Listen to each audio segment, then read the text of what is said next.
quite different things. First, a man, by setting himself to think intensely and very carefully over a subject, may arrive at some conclusion with respect to it. Secondly, he may hope to obtain some illumination from his higher self, to discover what the ego really thinks on its own plane about the matter in question. Thirdly, a highly developed man may come into touch with masters or devas. It is only in the first case that his conclusions would be likely to be vitiated by his thought forms. The higher self would be able to transcend these, and so would a master or a deva. All these would have no difficulty in presenting things as they really are. But we must remember that we have not only to absorb the information, but also to bring it down into the physical brain, and as soon as it reaches that brain it will begin to be colored by prejudices. What we can do in meditation depends upon what we are doing all day long. If we have built up prejudices in ordinary life, we cannot escape from them during the time of meditation.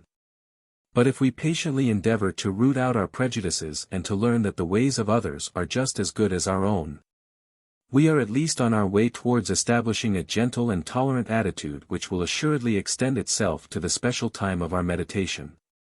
It is easy for us to see the disadvantages of any new ideas or suggestions, these leap to the eyes. But look for the good also, which does not always so readily emerge. During meditation the ego regards the personality much as at any other time, he is slightly contemptuous usually. Remember, your physical meditation is not for the ego, but for the training of the various vehicles to be a channel for the ego. If the ego is at all developed, he will meditate also upon his own level, but it does not follow that his meditation will synchronize with that of the personality. The force coming down is always that of the ego, but only a small part, giving a one-sided conception of things. The yoga of a fairly well-developed ego is to try to raise his consciousness first into the Buddhic plane and then through its various stages. He does this without reference to what the personality happens to be doing at the time. Such an ego would probably also send down a little of himself at the personal meditation, though his own meditations are very different. For the development of the powers of the soul, thought control is an essential prerequisite. When the thought is controlled and the will is strong, a good deal may be achieved in various directions. Much help may be given both to the living and to the dead, and those who are sick or sorrowful may be greatly helped and strengthened. It is well for each member to make it a daily practice to devote a certain time to the sending out of such thoughts to people who are personally known to him, in addition, to the ordinary meditation which he undertakes for the sake of his own development. The same thing can be done to some extent in group meditation. The thoughts of all may be concentrated for a few minutes upon someone who is known to be in trouble or suffering, and a determined effort made to send strength and consolation. The same power used in a different way will often cure physical diseases. As to the development of astral sight and hearing, one hardly regards that as an end in itself, but rather as a means to an end. It seems best to utilize to the utmost all the powers that we already possess, and wait for these others to unfold themselves as the result of study and unselfish work. Such powers are undoubtedly a help, though they may be a danger if they come before the character is fully developed. For anyone who wishes to hasten their unfoldment, I should recommend the process which I describe in the last chapter of The Other Side of Death. Where a house is large enough to permit it, it is a good idea to set apart a room especially for meditation. I see no harm in holding group meetings in such a room if the group be earnest and harmonious, but not if there is to be anything of the nature of discussion or wrangling. If you are trying experiments with mediums of any sort, I should advise the use of some other room. You ask whether you should enter such a room when you feel worried. Don't be worried, don't even admit the possibility of being worried. I advise you not to make a thought form, I am worried, therefore I must not enter, rather to take exactly the opposite line, I am about to enter, therefore I am no longer worried. You will find that much more effective. Fourth section, the higher planes. Nirvana. It has often been said that in the final consummation all individual souls merge into the Great Soul. And our students sometimes find it difficult to reconcile this with other statements which seem to imply that the individuality is maintained, in some form or other, even up to the very greatest heights. The fact is that no experience which we can have, and no ideas which we can formulate down here in our physical brain, will at all express the glorious realities of nirvana and the planes beyond it.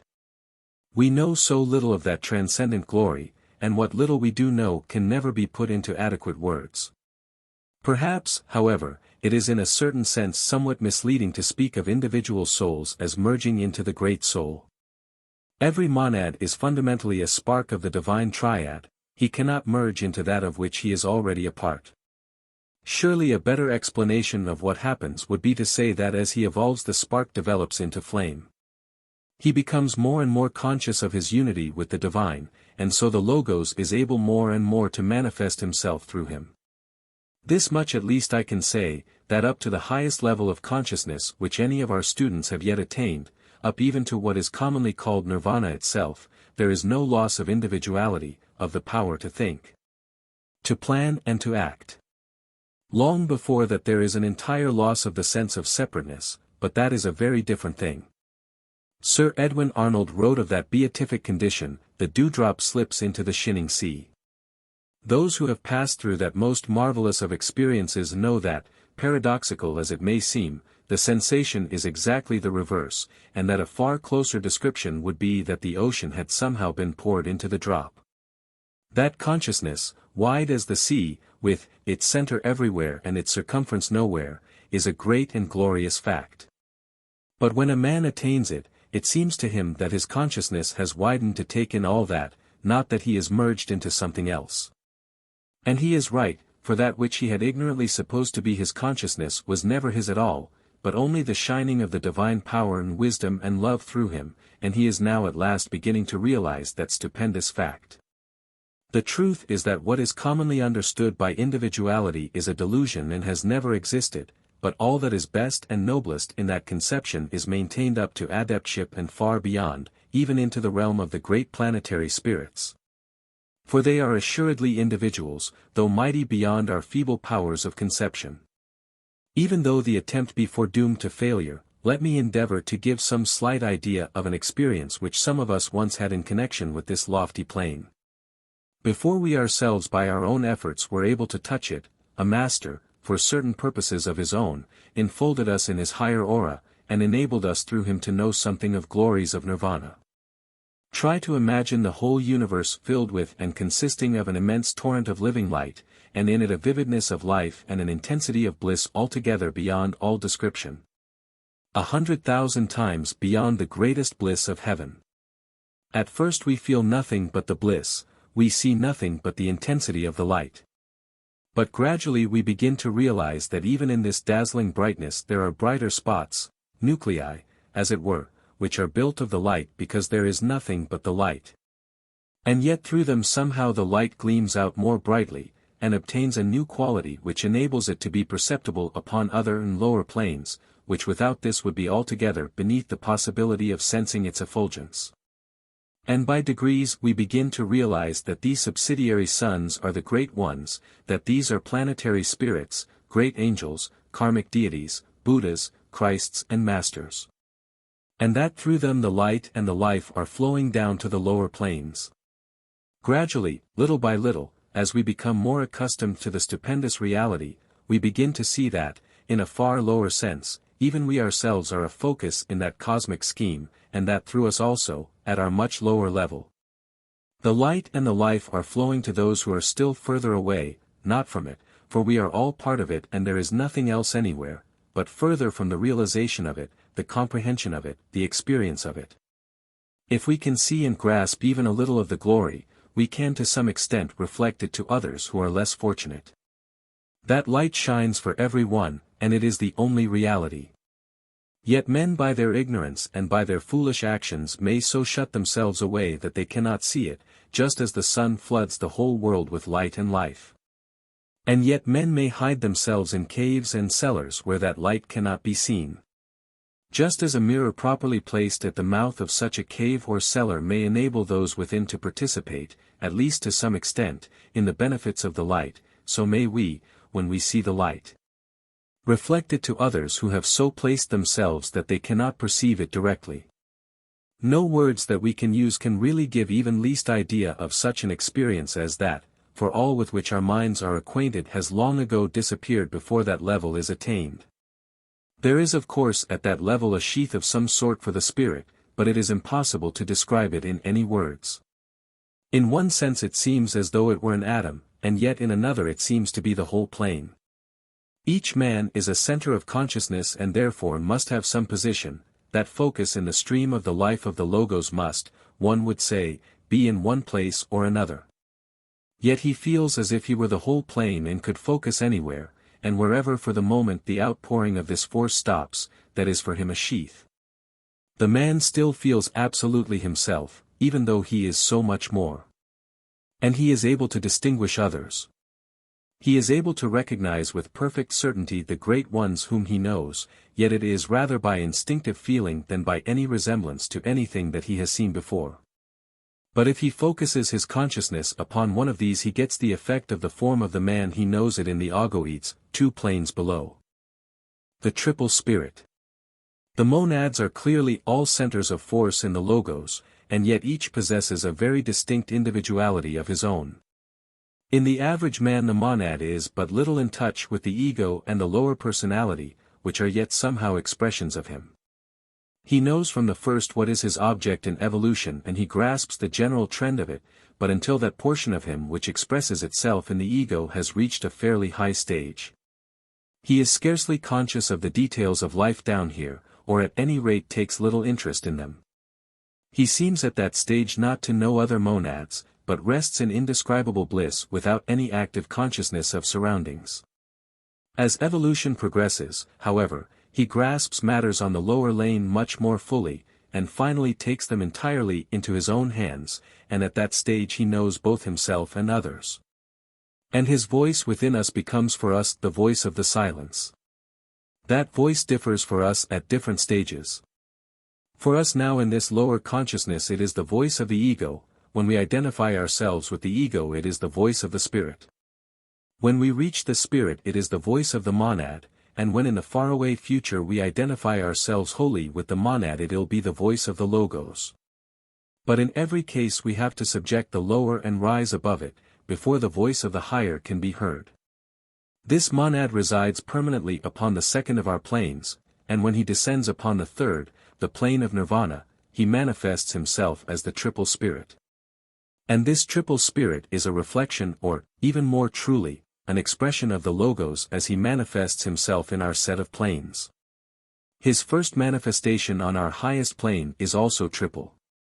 In the first of these 3 aspects he does not manifest himself on any plane below the highest, but in the second he descends to the second plane and draws round himself a garment of its matter, thus making a quite separate expression of him. In the third aspect he descends to the upper portion of the third plane, and draws round himself matter of that level, thus making a third manifestation. These 3 are the 3 persons in one God, of which Christianity teaches, telling us in its Athanasian Creed that we should worship one God in Trinity and Trinity in unity. Neither confounding the persons nor dividing the substance, that is to say, never confusing in our minds the work and function of the 3 separate manifestations, each on its own plane. Yet never for a moment forgetting the eternal unity of the substance, that which lives behind all alike on the highest plane, at the level where these 3 are one. Now an exact repetition of this process takes place in the case of man, who is in very truth made in the image of God.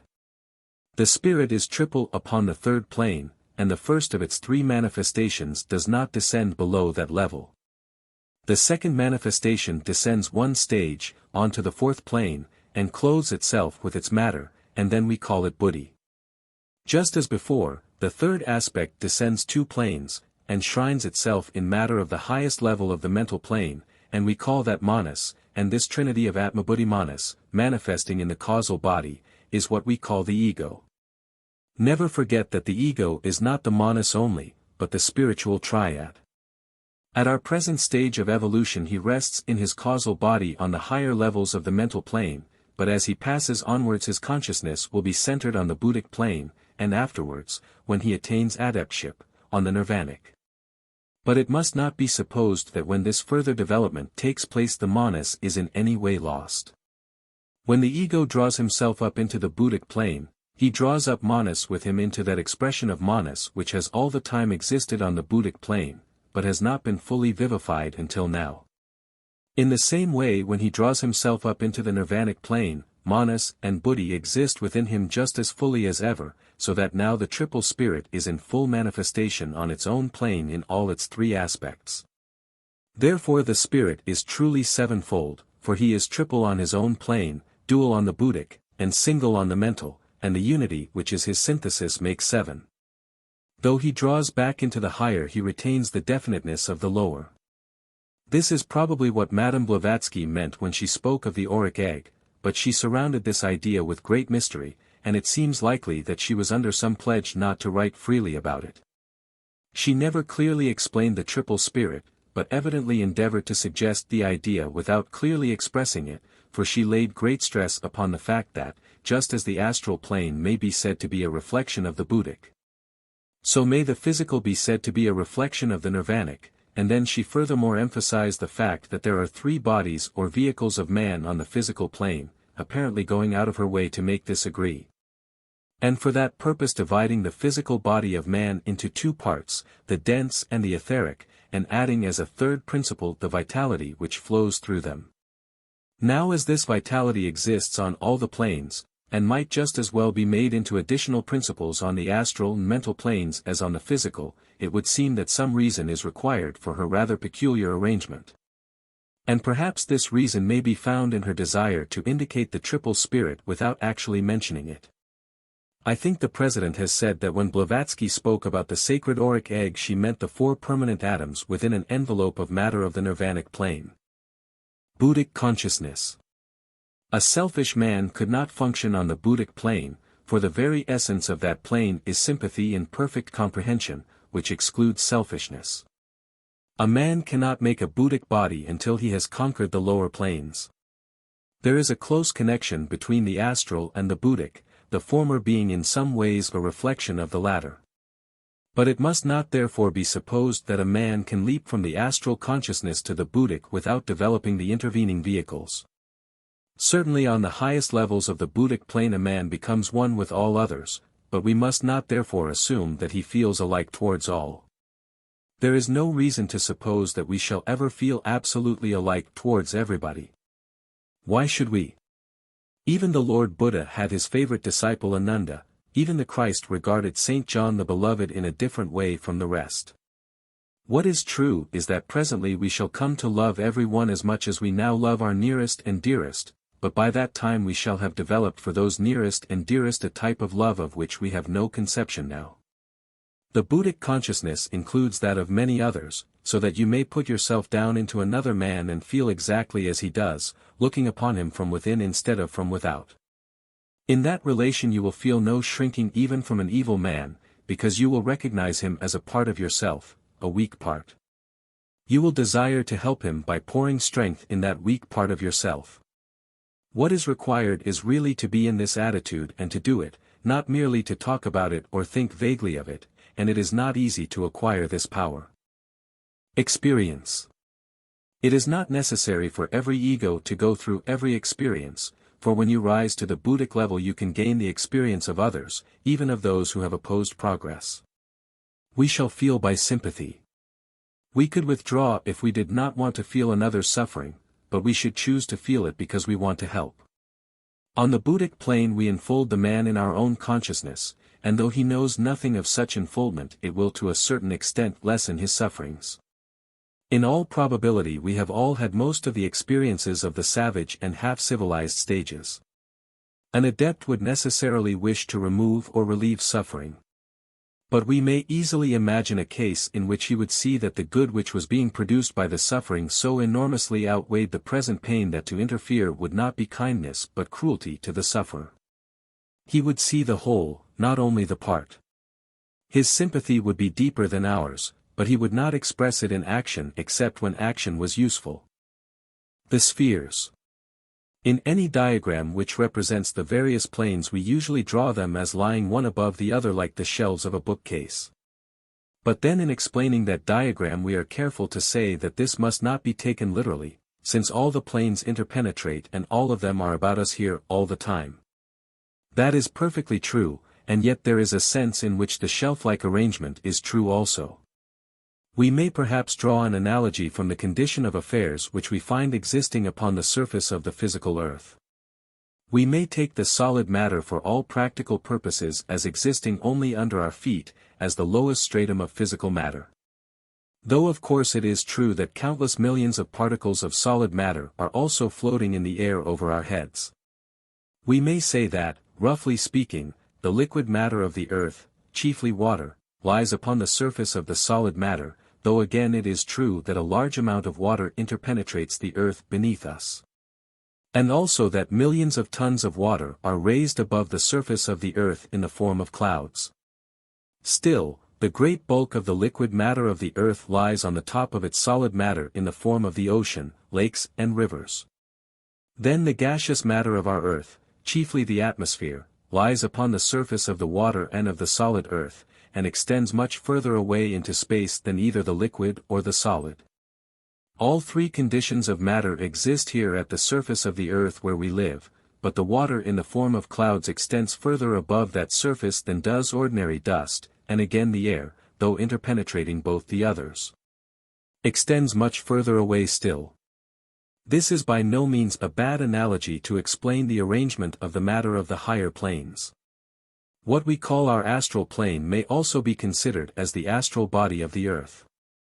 It certainly exists all around us, and interpenetrates the solid earth beneath our feet, but it also extends far away above our heads, so that we may think of it as a huge ball of astral matter with the physical earth in the middle of it. Much as the physical body of a man exists within the ovoid form which is filled with astral matter, except that in case of the earth the proportionate size of its astral body outside the physical is enormously greater than in the case of man. But just as in the case of the man, densest aggregation of astral matter is that which is within the periphery of the physical body. So in the case of the earth by far the greater part of its astral matter is gathered together within the limit of the physical sphere. Nevertheless, the portion of the astral sphere which is exterior to the physical, extends nearly to the mean distance of the moon's orbit, so that the astral planes of the two worlds touch one another when the moon is in perigee, but do not touch when the moon is in apogee. Incidentally, it follows that at certain times of the month astral communication with the moon is possible, and at certain other times it is not. The mental plane of our earth bears about the same proportion to the astral as the latter does to the physical.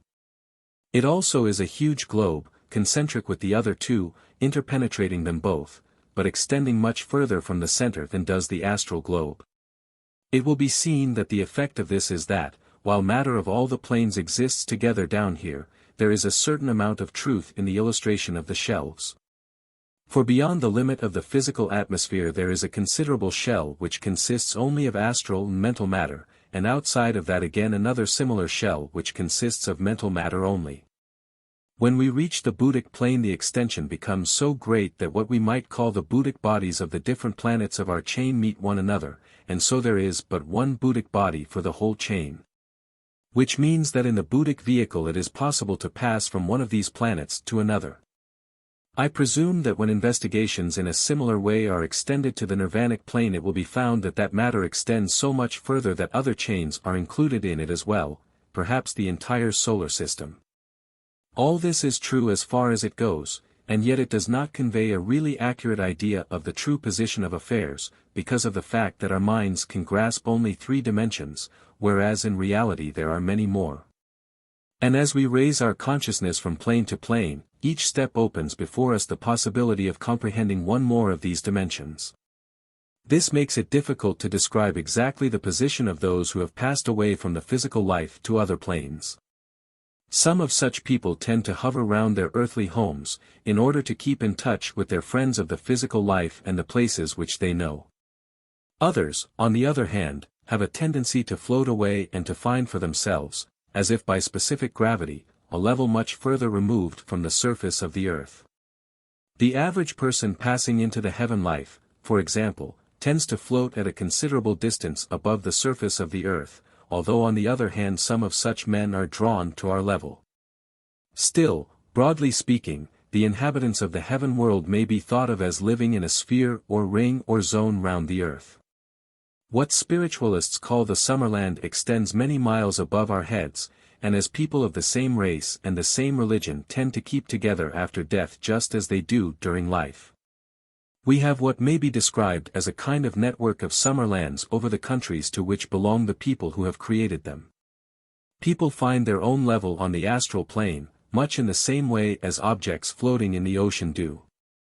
This does not mean that they cannot rise and fall at will, but that if no special effort is made they come to their level and remain there.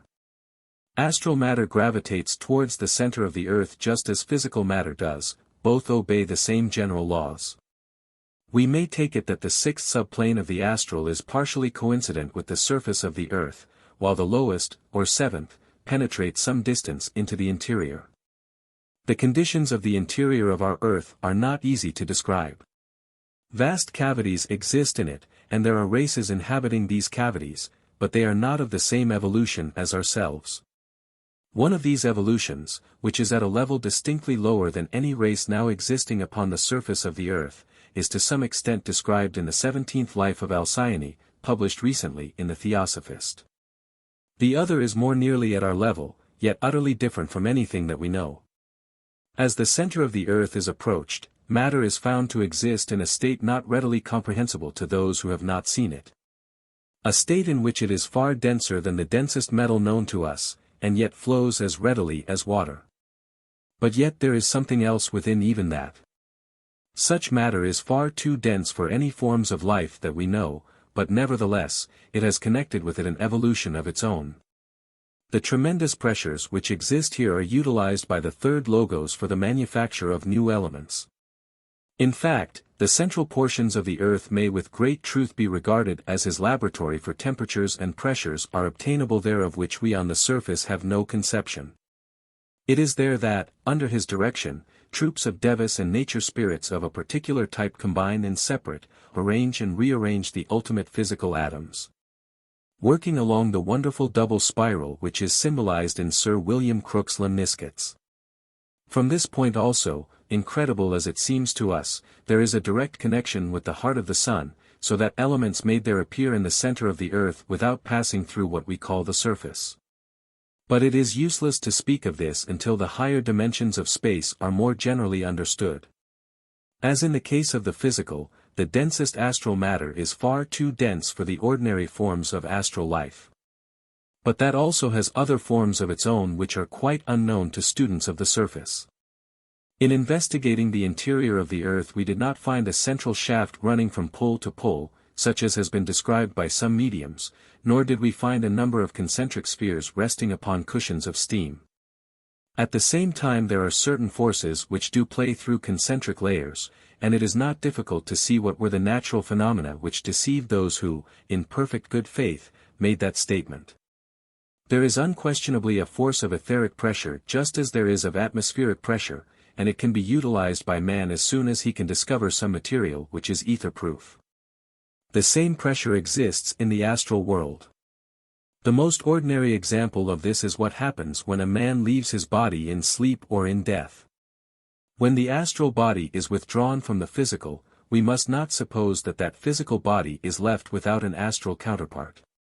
The pressure of the surrounding astral matter, and that really means the action of the force of gravitation on the astral plane, immediately forces other astral matter into that astrally empty space, just as if we create a vortex and draw out the air from a room, other air flows instantly from the surrounding atmosphere. But that astral matter will correspond with curious accuracy to physical matter which it interpenetrates. Every variety of physical matter attracts astral matter of corresponding density, so that solid physical matter is interpenetrated by what we may call solid astral matter, that is, matter of the lowest astral subplane. Whereas physical liquid is interpenetrated by matter of the next astral subplane, astral liquid. While physical gas in turn attracts its particular correspondence, matter of the third astral subplane from the bottom, which might be called astral gas. Take the case of a glass of water.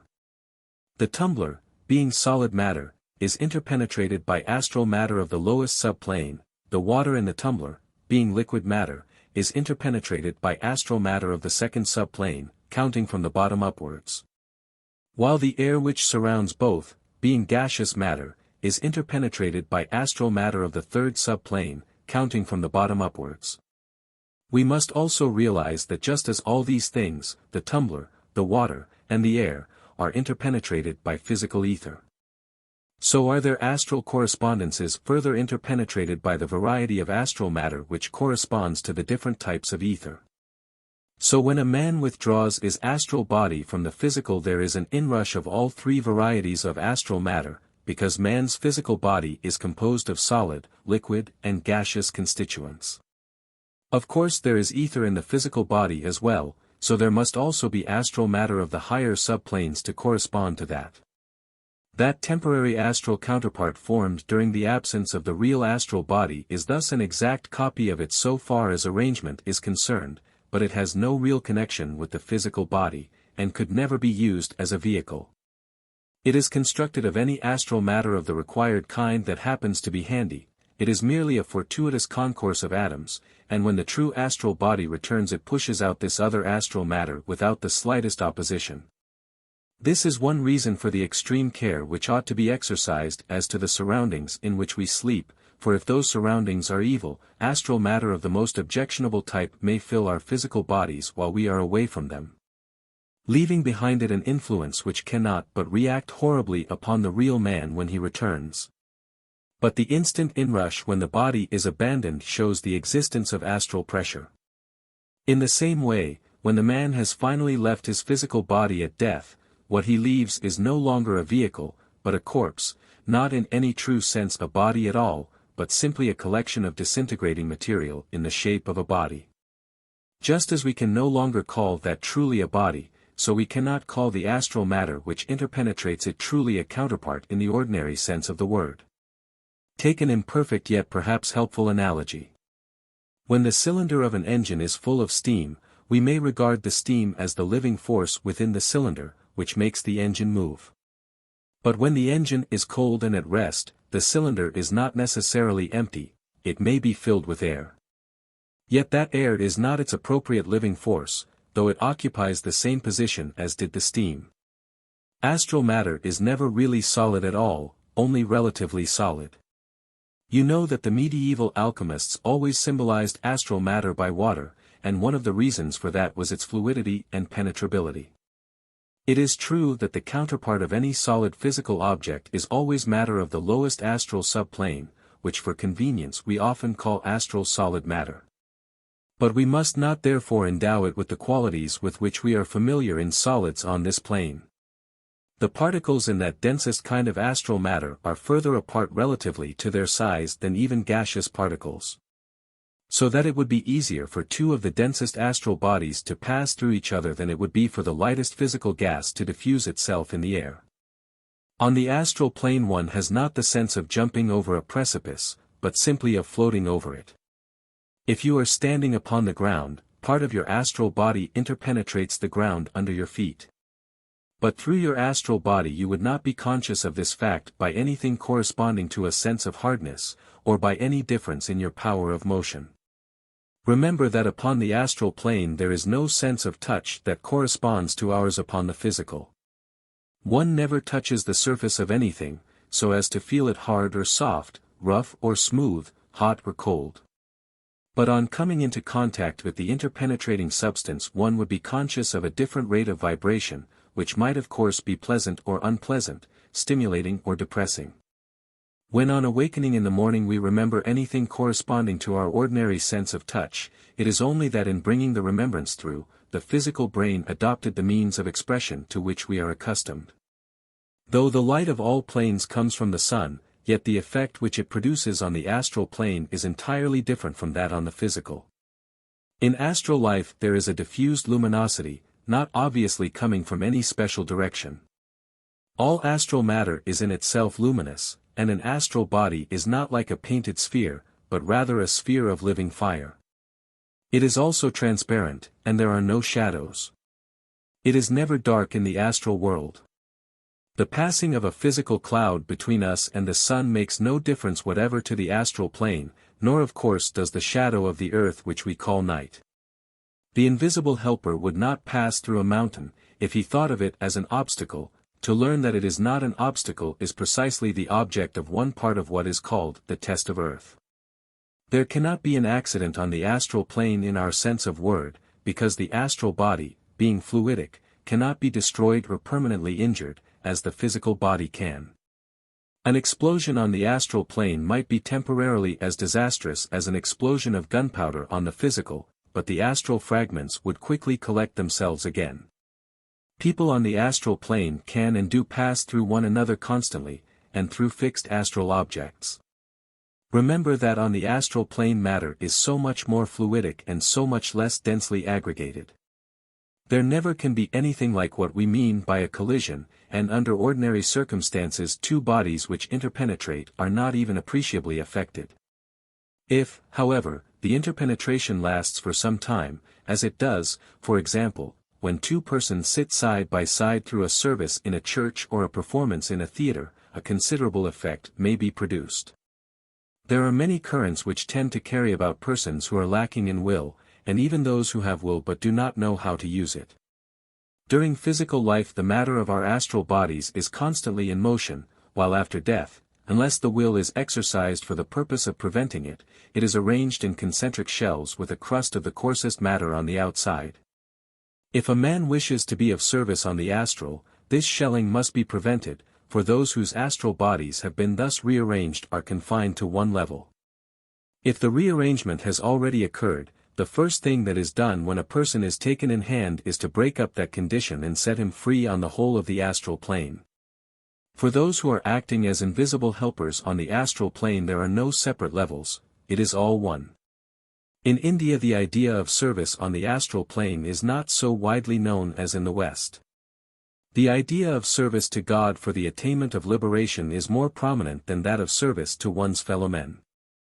Atmospheric and climatic conditions make practically no difference to work on the astral and mental planes.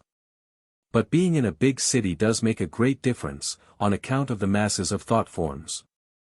Some psychics require a temperature of about 80 degrees in order to do their best work, while others do not work well except at a lower temperature.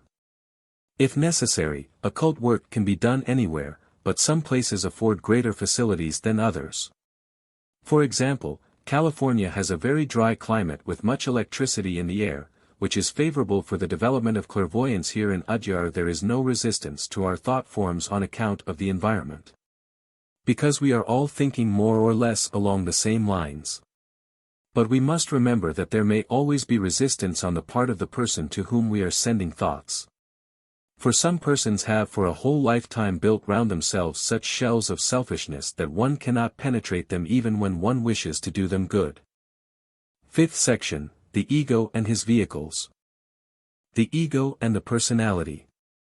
There are still many of our members who do not fully understand the problem of the higher and the lower self. Nor is this wonderful. For we are repeatedly told that there is only one consciousness, and yet we often clearly feel two, so it is not remarkable that students should be uncertain as to the real relation between these two, and should wonder whether the ego is entirely dissociated from his physical body and has an existence of his own among his fellows on his own plane. This problem of the lower and higher self is an old one, and it is undoubtedly difficult to realize that there is after all only one consciousness, and that the apparent difference is caused only by the limitations of the various vehicles. The whole consciousness works on its own higher mental plane, but in the case of the ordinary man only partially and vaguely as yet. So far as it is active it is always on the side of good, because it desires that which is favorable to its evolution as a soul. It puts a portion of itself down into lower matter, and that portion becomes so much more keenly and vividly conscious in that matter that it thinks and acts as though it were a separate being, forgetting its connection with that less developed yet far wider self-consciousness above. So sometimes it seems as though the fragment worked against the whole. But the man who is instructed declines to be deluded, and reaches back through the keen alert consciousness of the fragment to the true consciousness behind, which is as yet so little developed. Undoubtedly the ego is only very partially expressed by his physical body, yet we should not be accurate in speaking of him as dissociated from that body. If we figure the ego as a solid body and the physical plane as a surface, the the solid body if laid upon that surface could manifest itself through that surface only as plane figure, which would obviously be an exceedingly partial expression. We can see also that if the various sides of the solid were laid upon the surface successively we might obtain expressions which differed considerably, though all of them would be imperfect.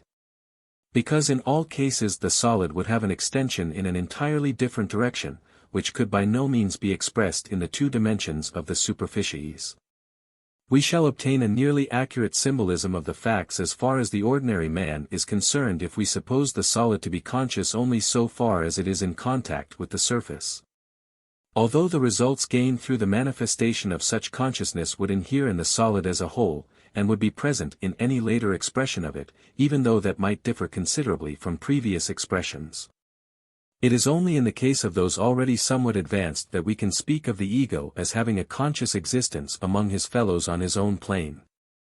From the moment that he breaks off from his group soul and commences his separate existence, he is a conscious entity, but the consciousness is of an exceedingly vague nature. The only physical sensation which occasionally comes to some persons is at the moment of awakening in the morning. There is a state intermediate between sleeping and waking in which a man is blissfully conscious that he exists, and yet is not conscious of any surrounding objects, not capable of any moment. Indeed, he sometimes knows that any movement would break the spell of happiness and bring him down into the ordinary waking world, and so he endeavors to remain still as long as possible. That condition, a consciousness of existence and of intense bliss, closely resembles that of the ego of the average man upon the higher mental plane. He is wholly centered there only for the short time which intervenes between the end of one life in the heaven world and the commencement of his next descent into incarnation. And during that short period there comes to him the flash of retrospect and prospect, a glimpse of what his last life has done for him, and of what his next life is intended to do. For many ages these glimpses are his only moments of full awakening, and it is his desire for a more perfect manifestation, his desire to feel himself more thoroughly alive and active, which drives him into the effort of incarnation. It is not desire for life in the ordinary sense of the word, but rather for that complete consciousness which involves the power to respond to all possible vibrations from the surroundings on every plane, so that he may attain the perfection of sympathy. When the ego is still undeveloped the forces of the higher mental plane pass through him practically without affecting him, as he cannot respond to more than a very few of these extremely fine vibrations. It needs powerful and comparatively coarse vibrations to affect him at first, and these do not exist upon his own plane, and for that reason he has to put himself down to lower levels in order to find them. Therefore full consciousness comes to him at first only in the lowest and densest of his vehicles, his attention being focused for a long time down in the physical plane. So that, although that plane is so much lower than his own and offers so much less scope for activity, in those early stages he feels himself much more alive when he is working there. As the consciousness increases and widens its scope he gradually begins to work more and more in matter one stage higher, that is, in astral matter.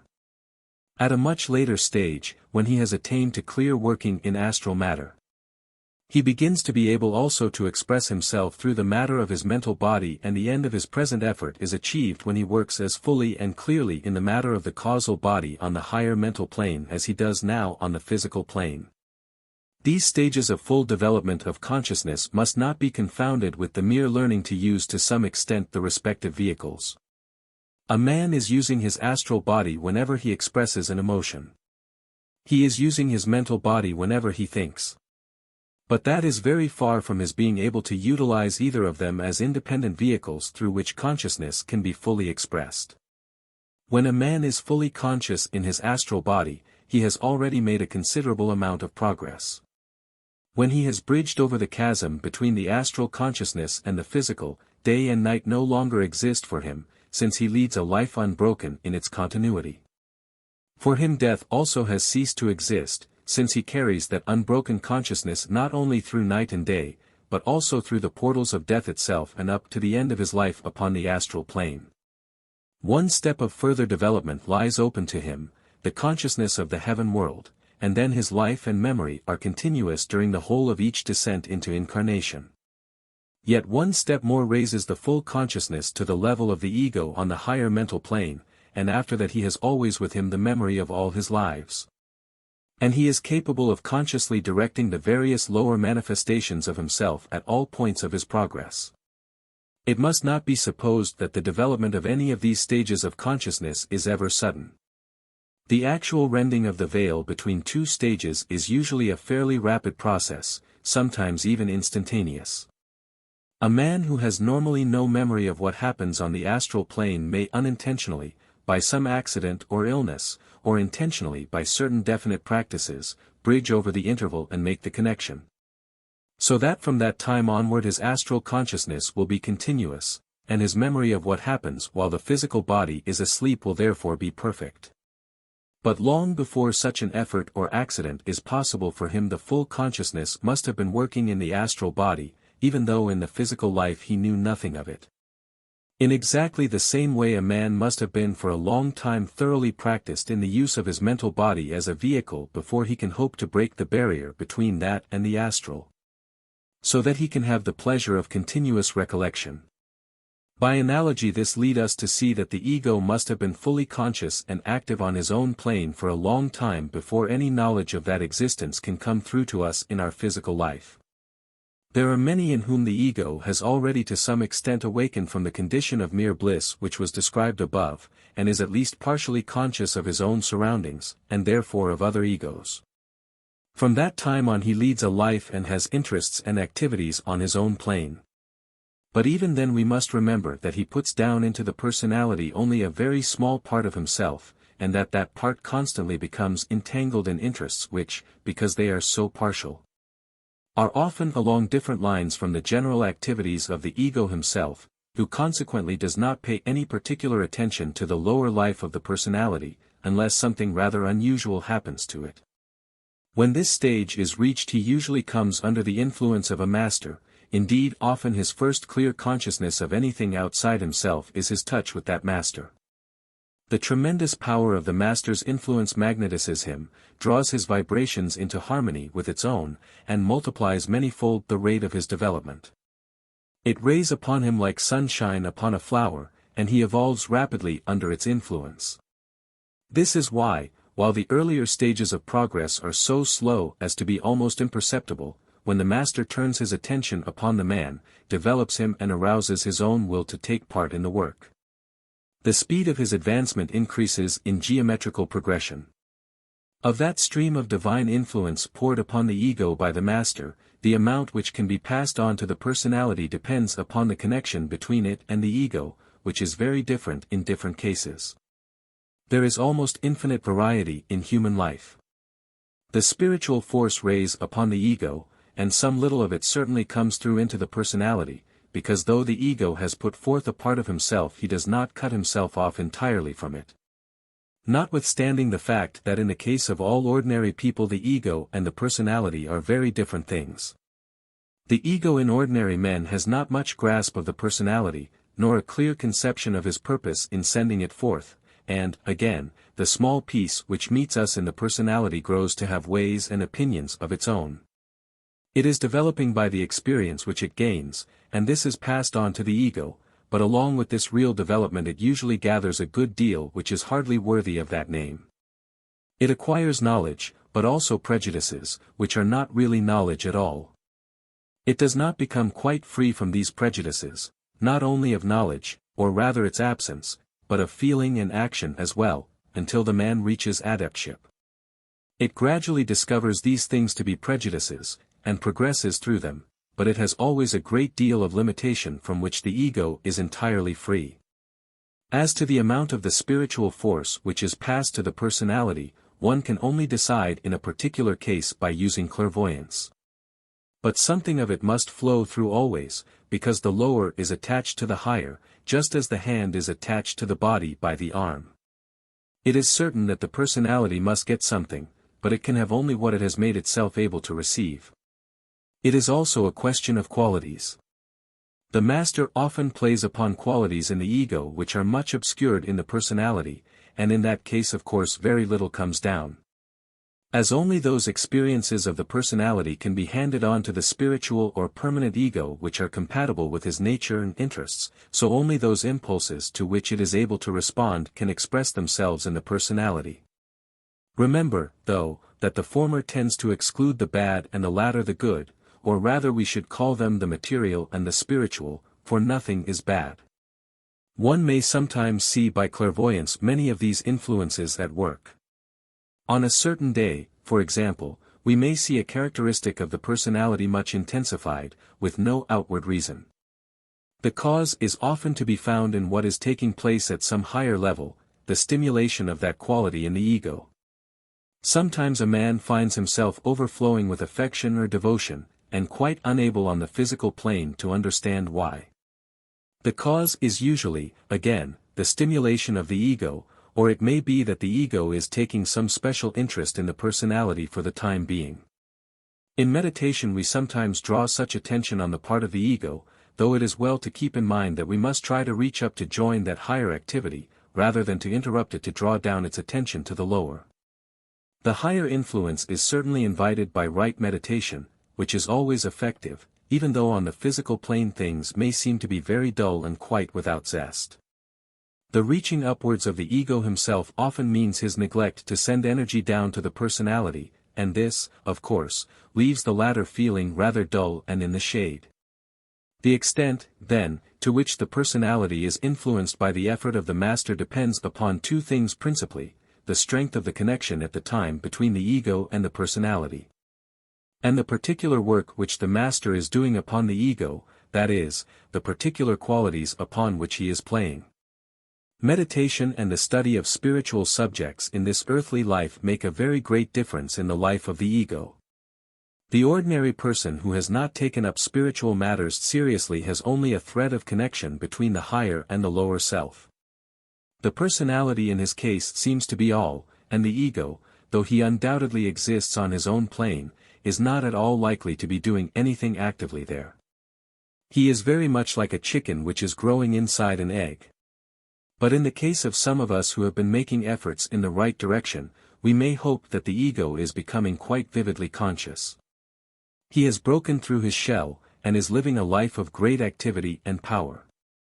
As we go on, we shall become able to unify our personal consciousness with the life of the ego, as far as that is possible, and then we shall have only the one consciousness.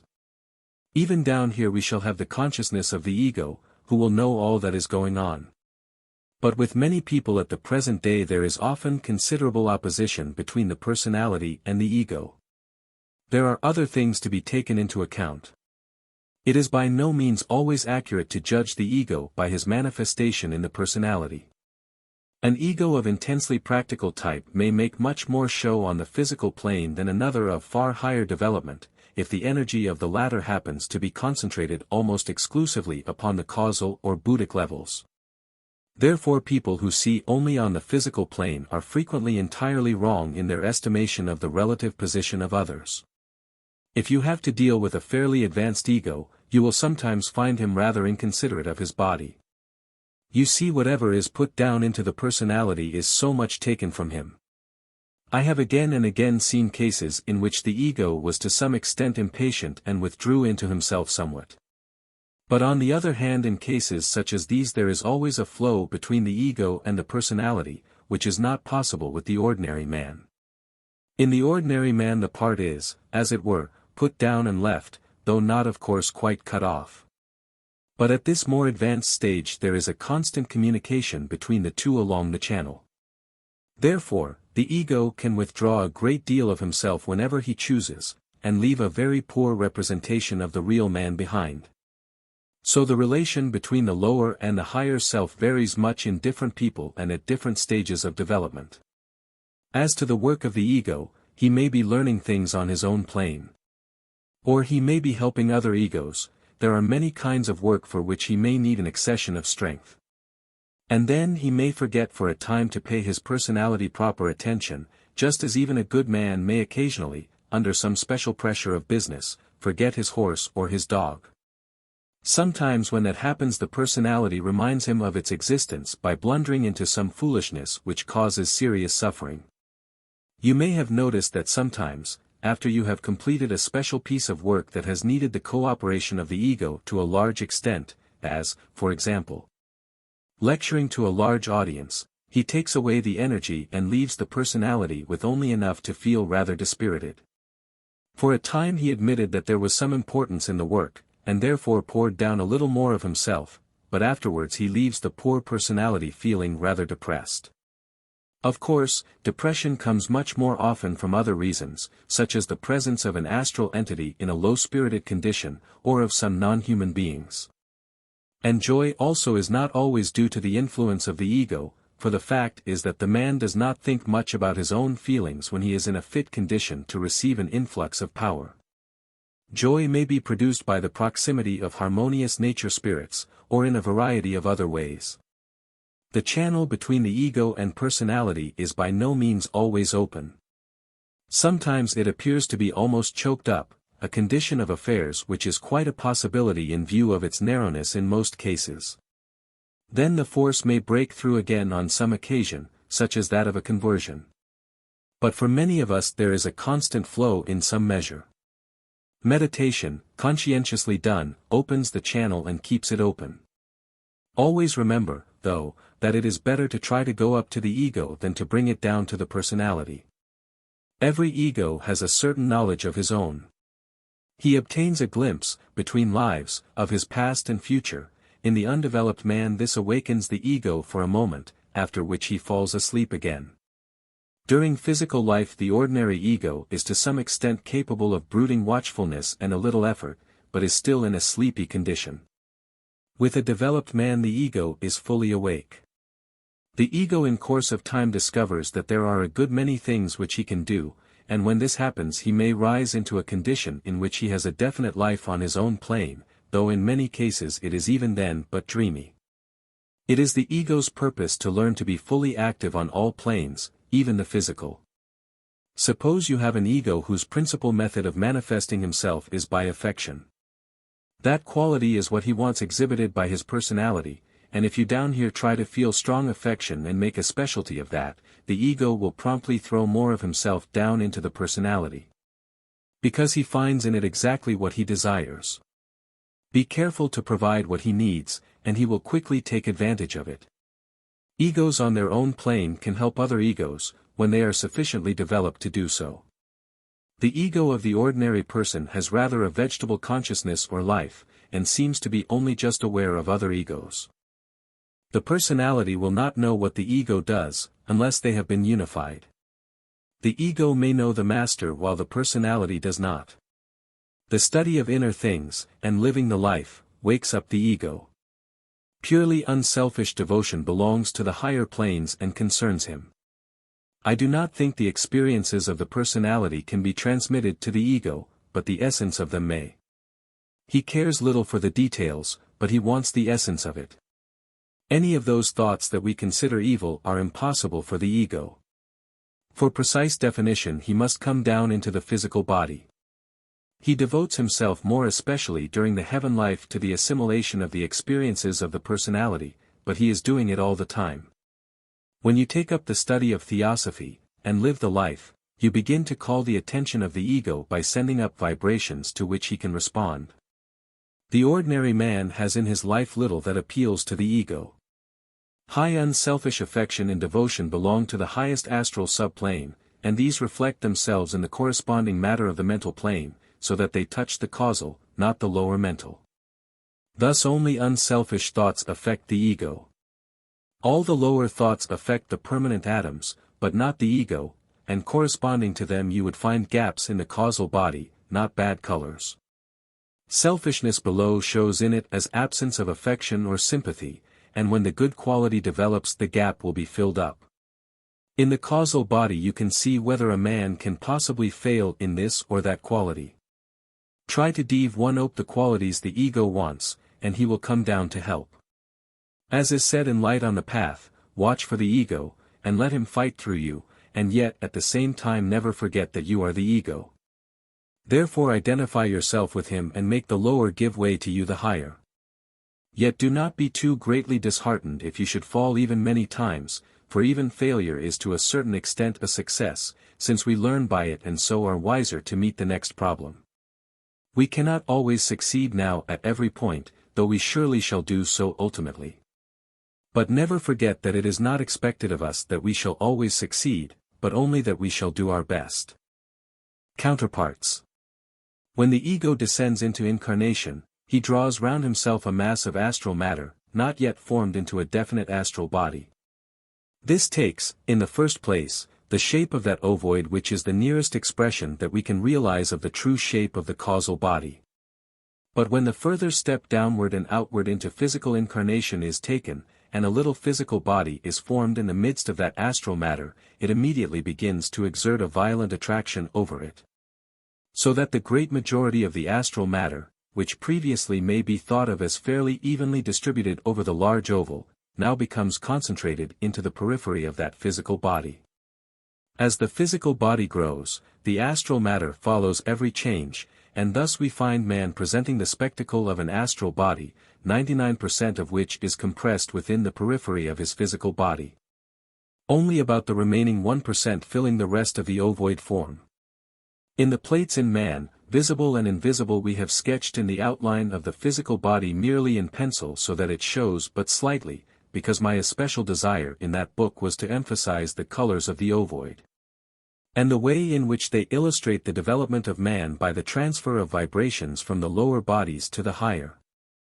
But in reality that astral counterpart of the physical body is very solid and definite, and quite clearly distinguishable from the surrounding ovoid. Note, therefore, that the astral matter takes the exact form of the physical matter merely because of the attraction which the latter has for the former. But we must further realize that although we may speak of the lowest subplane of the astral as corresponding to solid physical matter, it is yet very different in texture. For all astral matter bears to its corresponding physical matter something the same sort of relation that the liquid bears to the solid. Therefore the particles of the astral body, whether in the finest or coarsest parts of it, are constantly in motion among themselves, just as are particles of flowing water. And it will consequently be seen that it is quite impossible for the astral body to possess specialized organs in the same sense as does the physical body. No doubt there is an exact counterpart in astral matter of the rods and cones which make up the retina of the physical eye. But the particles which at one moment are occupying that particular position in an astral body may, a second or two later, be moving through the hand or the foot. One does not, therefore, see upon the astral plane by means of the astral counterpart of the physical eyes, nor does one hear with the astral counterpart of the physical ears. Indeed, it is perhaps not exactly correct to apply the terms seeing and hearing to astral methods of cognizance, since these terms are commonly held to imply specialized sense organs. Whereas the fact is that every particle in the astral body is capable of receiving and transmitting vibrations from one of its own type, but its own type only. Thus when one obtains a glimpse of astral consciousness, one is surprised to find oneself able to see on all sides simultaneously, instead of only in front as one does on the physical plane. The exact correspondence of the astral body to the physical therefore is merely a matter of external form, and does not at all involve any similarity of function in the various organs. But the attraction continued all through life sets up a kind of habit or momentum in the astral matter, which causes it to retain the same form even while it is withdrawn temporarily from the attraction of the physical body at night and permanently after death. So that even through the long astral life the lineaments of the physical body which was put aside at death will still be preserved almost unchanged. Almost, because we must not forget that thought has a powerful influence upon astral matter and can readily mold it. So that a man who habitually thinks of himself after death as younger than he actually was at the time of that death will gradually come to present a somewhat younger appearance. A questioner asks, if the arm of a man, the branch of a tree, or the leg of a chair were cut off, would in each case the astral counterpart also be removed, and can we, by breaking an astral counterpart, produce a fracture in a physical object? That is to say, if with the hand of my astral body I break the astral counterpart of a chair, will the physical chair also be broke? The three cases given are not quite analogous. Both the tree and the man have the life within them which makes the astral body in each case a coherent whole. It is strongly attracted by the particles of the physical body, and therefore adapts itself to its shape, but if part of that physical body be removed, the coherence of the living astral matter is stronger than the attraction towards that severed portion of the physical. Consequently, the astral counterpart of the arm or branch will not be carried away with the severed physical fragment. Since it has acquired the habit of keeping that particular form, it will continue for a short time to retain the original shape, but will soon withdraw within the limits of the maimed form. In the case of an inanimate body, such as a chair or a basin, there would not be the same kind of individual life to maintain cohesion. Consequently, when the physical object was broken, the astral counterpart would also be divided. But it would not be possible to break an astral counterpart, and in that way to affect the physical object. In other words, the act of fraction must begin on the physical plane. One could of course move a purely astral object by means of an astral hand if one wished, but not the astral counterpart of a physical object. In order to perform this latter feat, it would be necessary to materialize a hand and move the physical object, when the astral counterpart would of course accompany it. The astral counterpart is there because the physical object is there, just as the scent of a rose fills the room because the rose is there. To suggest that by moving the astral counterpart one could also move the physical object is like suggesting that by moving the smell one could move the physical rose which causes the smell. The astral body changes its particles as does the physical, but fortunately the clumsy and tiresome process of cooking, eating and digesting food is not a necessity on the astral plane. The particles which fall away are replaced by others from the surrounding atmosphere. The purely physical cravings of hunger and thirst no longer exist there. But the desire of the glutton to gratify the sensation of taste, and the desire of the drunkard for the exhilaration which follows, for him, the absorption of alcohol, these are both astral, and therefore they still persist. And cause great suffering because of the absence of the physical body through which alone they could be satisfied. So far as we are at present aware, the astral body does not appear to be susceptible to fatigue. The ordinary man, while possessing a physical body, naturally never has the opportunity of working for any length of time consecutively upon the astral plane, for his nights of astral work alternate with days of physical work.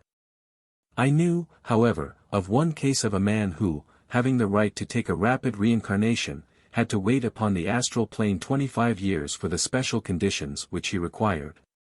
He spent the whole of this time in working for the help of others, without any intermission except the occasional attendance at classes held by pupils of our masters.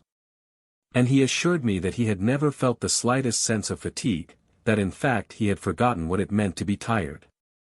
We all know that excessive or long-continued emotion tires us very quickly in ordinary life, and since emotion is an expression of the astral, that may perhaps lead some to suppose that fatigue of the astral body is possible.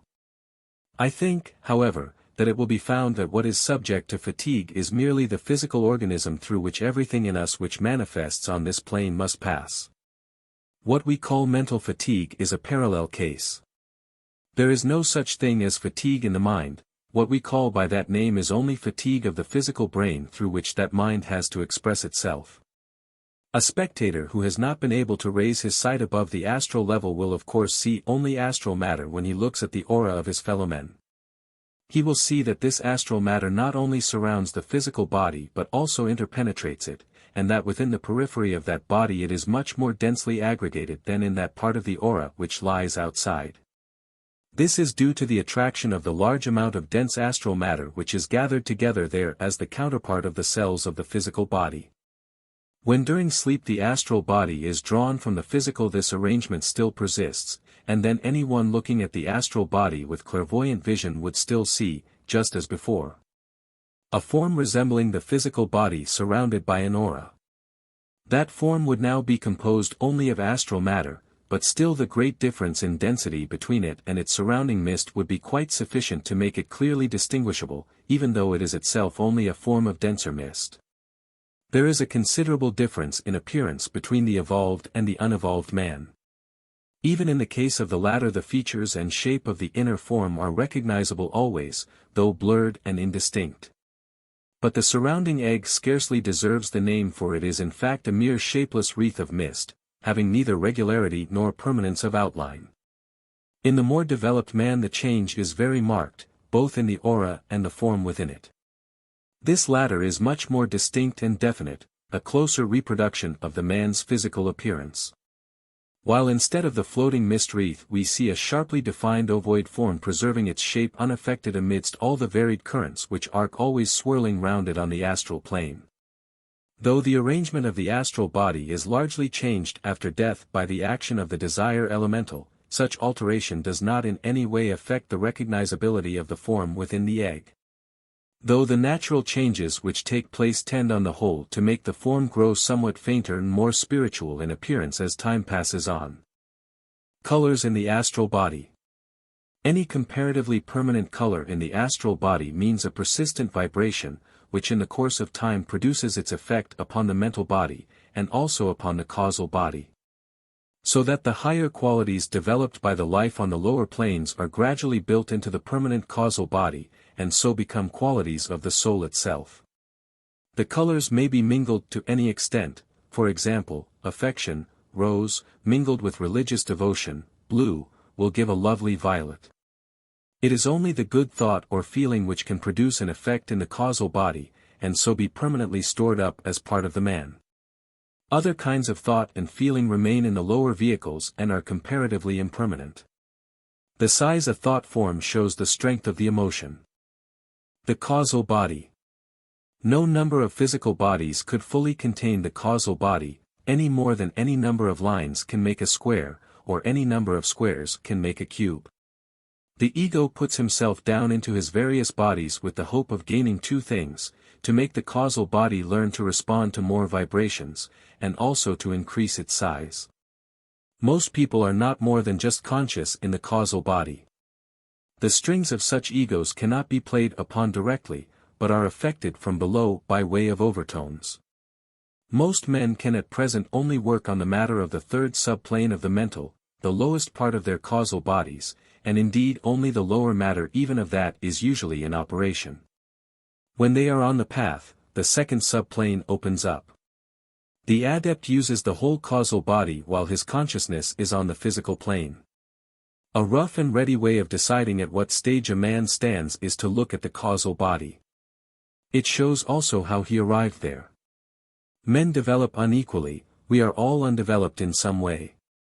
An animal has a minimum-sized causal body as soon as he is individualized, then it has to be developed both as to size and color. The desire elemental. Much of the matter of the astral body is vivified by elemental essence, which is cut off for the time being from the general mass which belongs to the plane, and becomes the man's expression on that plane. This is a living, though not an intelligent essence. But it has a kind of instinct which Mr. Sinnett calls dawning intelligence, which guides it into getting what it wants. Blindly and without reason, but instinctively, it seeks its ends, and shows great ingenuity in obtaining its desires and in furthering its evolution. Evolution for it is a descent into matter, its aim is to become a mineral monad. Therefore, its object in life is to get as near to the physical plane as it can, to come into contact with as many of the vibrations of the coarser kind as possible. It knows nothing of you, it could not know or imagine anything of you. But it does realize that it is apart from the general stock, and that it is good to be apart. It is not a devil, and you must not get the idea that it is to be hated. It is part of the divine life, just as you are. But its interests are diametrically opposed to yours. It wants to evolve downwards, you want to evolve upwards. It desires to preserve its separate life, and it feels that it can do so only by means of its connection with you. It is conscious of a something which is your lower mind, and realizes that if it can englobe, as it were, this mind, and persuade you that its and yours interests are one, you will increasingly supply it with the sensations it desires. When it gets the matter sufficiently entangled to suit its purpose, you cannot withdraw it, the result being that some of this matter of the lower mind is then lost to you altogether in the life after death. So, you see, here is the desire elemental seeking its own ends, not knowing that it is injuring you by trying to entangle your lower mind. The more it can do this the better for it, for the more mental matter it can entangle the longer will be its astral life, that life still enduring even after you have passed into the heaven world. In theosophical phraseology it has been known as the shade. Your business is not to allow yourself to be deceived, it understands nothing of your evolution, and is not responsible for it, it simply tries to turn you to its own purpose. You ought to understand the situation, and refuse to be drawn. Do let us realize this, that this elemental is not ourselves. It is never you who desire these lower things, but this creature. It is not so much that we have to make a great fight against it, but we should shake ourselves free, saying, "This is not I do not want this lower thing. Somebody wants it. Yes, it is this elemental. And you are responsible for its likes and wants, for in your last life you made it what it is. Not that this particular collection of astral matter and elemental essence existed then. It did not, for it was newly gathered together at your birth this time. But it is an exact reproduction of the matter in your astral body at the end of your last astral life. Nevertheless it is not you. And you must ever bear this in mind all through life, and even more during the life after death, for then it has still greater power to deceive you. But you may think that by thus refusing to allow it to influence you, you are checking its evolution. Not at all. You are doing better for the elemental if you control the lower passions, and take a firm stand of your own. It is true you do not develop a very low part of it, but you may drop the lower and evolve the higher. An animal can supply the lower kinds of vibrations even better than you can yourself, whereas none but man can evolve the higher type of essence. After the death of the physical body, the ordinary man, who has never heard all this, finds himself when he wakes up on the other side in a totally unexpected condition of affairs, and is generally more or less disturbed thereby. Finally, he accepts these conditions which he does not understand, thinking them necessary and inevitable. Some no doubt are, but some are not, and with knowledge the latter could be transcended. The elemental is afraid, because it knows that the death of the physical body means that the term of its separated life is limited. It knows that the man's astral death will more or less quickly follow, and with it the loss to it of vivid and intense sensations. Consequently it adopts the best plan it can think of for the preservation of the man's astral body. It evidently knows enough of astral physics to realize that the coarsest matter can hold together longest, and best stand friction. So it arranges the matter in rings, the coarsest on the outside. And in so doing it is right, from its point of view. During physical life the astral body is like swirling, boiling water, but after death it arranges the matter in a series of graduated sheaths, so that full circulation is impossible. Now there are no sense organs in the astral body. There are in it organs corresponding to the physical sense organs, but you do not see, hear and smell with them. You hear and see all over the surface of the body. Each subplane has its own matter. And it is by means of the matter of that subplane in your body that you can respond to its vibrations. Whatever matter is on the outside, or surface, of your body responds to these vibrations, and you see or hear by it alone. Consequently, what has happened is this: the elemental has, by this arrangement of the matter of your body, shut you up, as it were, in a box of astral matter, which enables you to see and hear things of the lowest and coarsest plane only. If you object to being shut up in this way, it endeavors to make you believe that unless you do thus firmly root yourself into the lower matter you will float off, and lose yourself in a nebulous vagueness.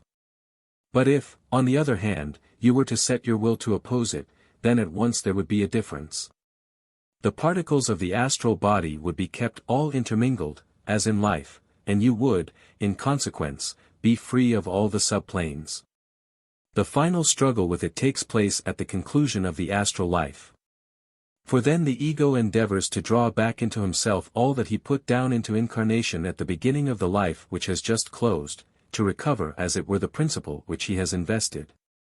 Plus the interest of the experience which has been gained and the qualities which have been developed during that life. But when he attempts to do this he is met with determined opposition from this desire elemental, which he himself has created and fed. Though it can hardly be described as intelligent, it has a strong instinct of self-preservation, which leads it to resist with all the force at its command the extinction which threatens it.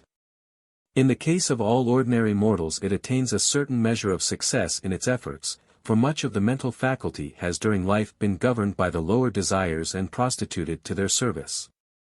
Or in other words, the lower mind has been so seriously entangled by desire that it is impossible for it to be entirely freed. The result of the struggle is therefore that some portion of the mental matter and even of causal matter is retained in the astral body after the ego has completely broken away from it. When a man has during life completely conquered his lower desires and succeeded in absolutely freeing the lower mind from desire, there is practically no struggle, and the ego reclaims in full both principle and interest. But there is unfortunately an opposite extreme when he is able to reclaim neither. So our business, both during life and after death, is to control this desire elemental, and not let it control us. Realize that you are a god in the making. All the power and force of the universe are on your side. The result is certain. Range yourself on the side of the law, and all will be simplified. Absolute control of passions is eminently desirable, but is obtained by few. You have to keep your temper on the astral plane. You see many dreadful things, and if you have not all feelings thoroughly under control you may easily do something for which you will be sorry. Down here people often commit casual brutality and think nothing of it. A callous schoolmaster, for example, beats a child without realizing his wickedness. But on the astral plane the heinousness of such a crime is at once obvious, and even the awful horrors of the karma which it entails may often be seen. On the astral you see the full effects of even an unkind word.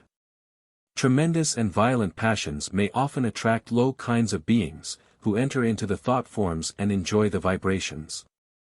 Such animated thought forms may last for years, and even produce poltergeist phenomena. Lost souls.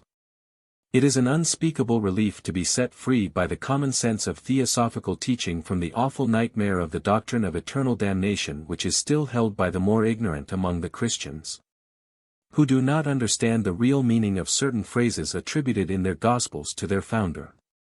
But some of our students, filled with glad enthusiasm by the glorious discovery that every unit must finally attain perfection, find their joy somewhat damped by gruesome hints that, after all, there are conditions under which a soul may be lost.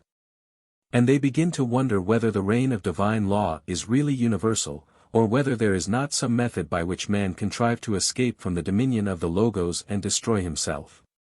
Let such doubters take comfort. The will of the Logos is infinitely stronger than any human will, and not even the utmost exertion of perverse ingenuity can possibly prevail against him. It is true that he allows man to use his free will, but only within certain well-defined limits. If the man uses that will well, those limits are quickly widened, and more power over his own destiny is given to him. But if he uses that will for evil, he thereby increases his limitations, so that while his power for good is practically unbounded, because it has in it the potentiality of infinite growth, his power for evil is rigidly restricted. And this not because of any inequality in the incidence of the law, but because in the one case he exerts his will in the same direction as that of the Logos, and so is swimming with the evolutionary tide, while in the other he is struggling against it. The term lost souls is not well chosen, for it is almost certain to be misunderstood, and taken to imply much more than it really means. In everyday parlance, the word soul is used with exasperating vagueness, but on the whole it is generally supposed to denote the subtler and more permanent part of man, so that to the man in the street to lose one's soul means to lose oneself. To be lost altogether.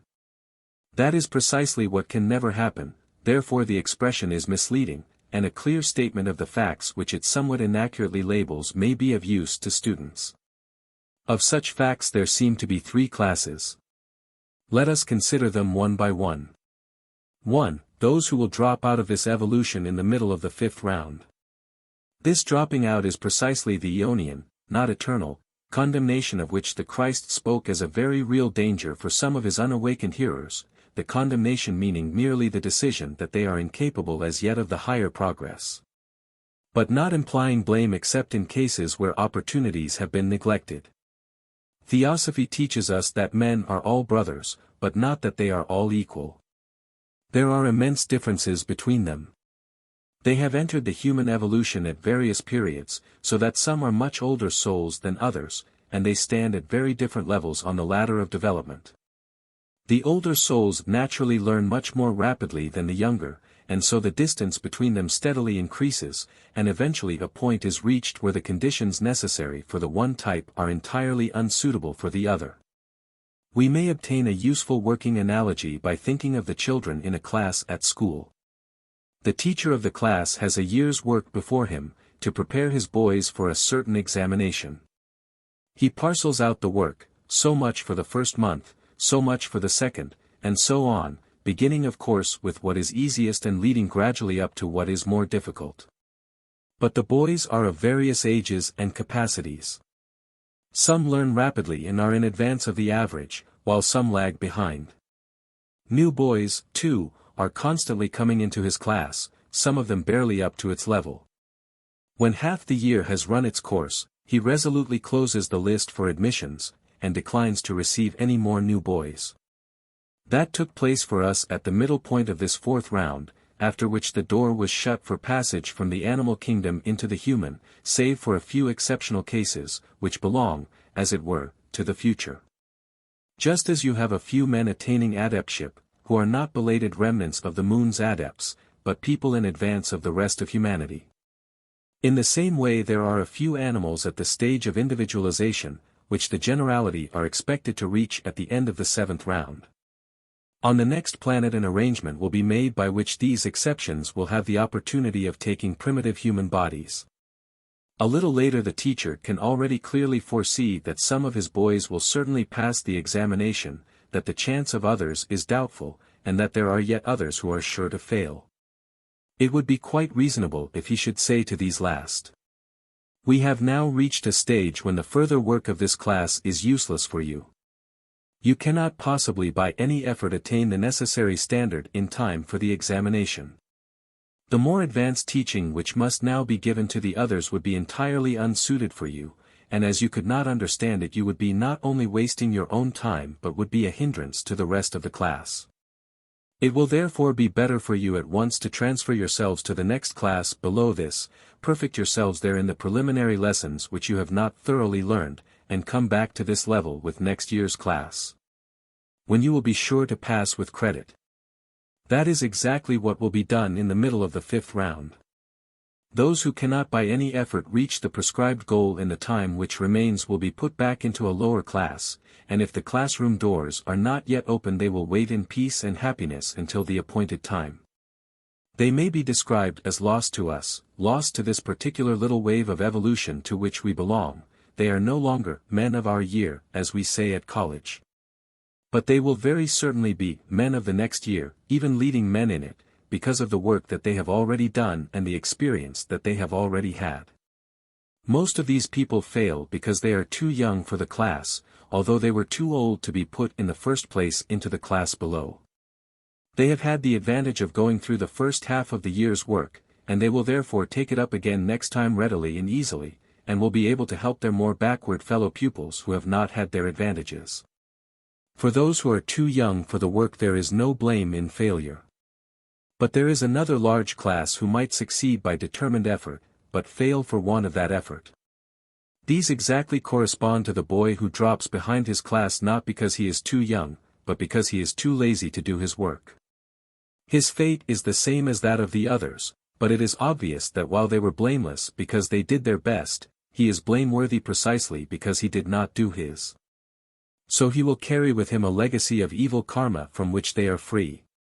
It is to men of that class that the Christ's exhortations were addressed, men who had the opportunity and ability to succeed, but were not making the necessary effort.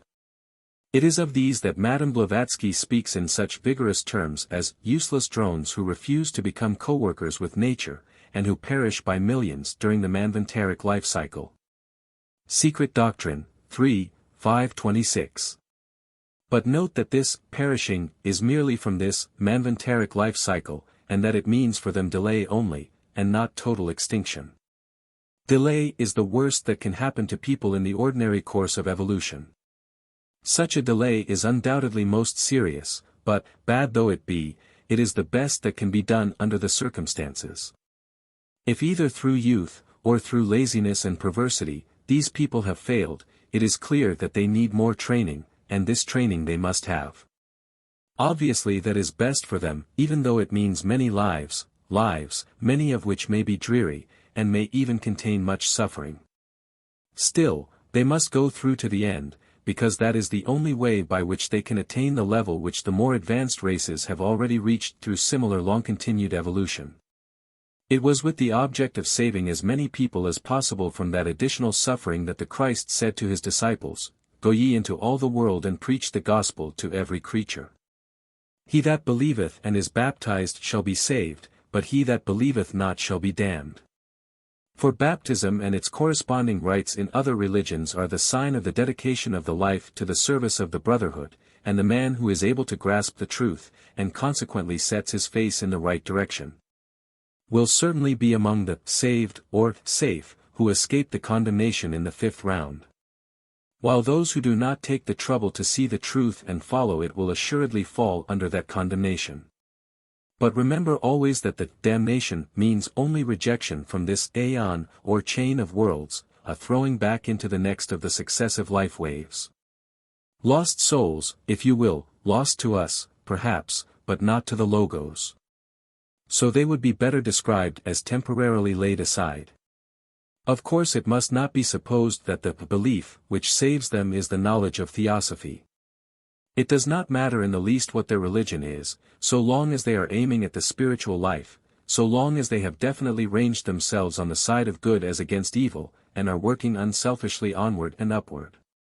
2. Cases in which the personality has been so much emphasized that the ego is almost shut out from it.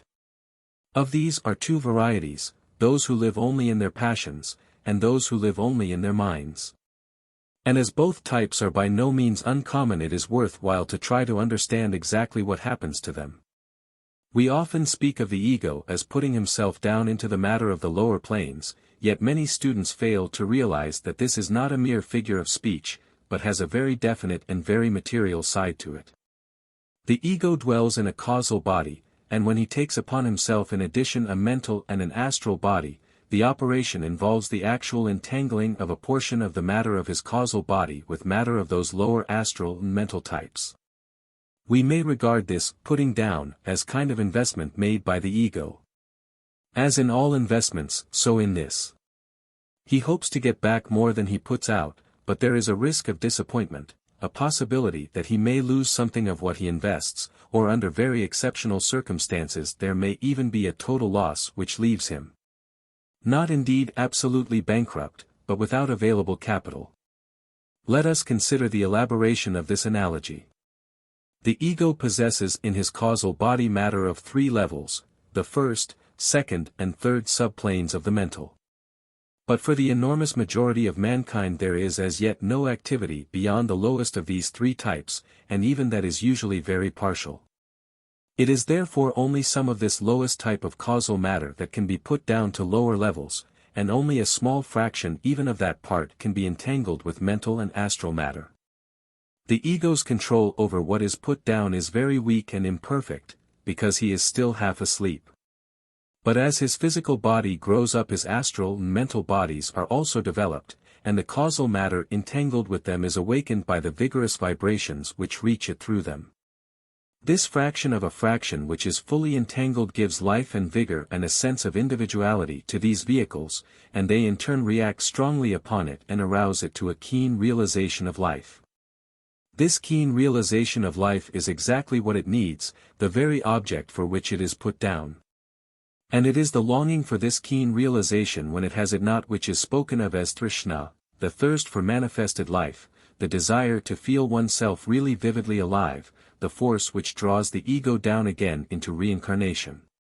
But just because this small fraction has had these experiences, and is therefore so much more awake the rest of the ego, it may often be so far intensified as to think itself the whole, and forget for the time its relation to its Father which is in heaven. It may temporarily identify itself with the matter through which it should be working, and may resist the influence of that other portion which has been put down, but is not entangled, that which forms the link with the great mass of the ego on his own plane.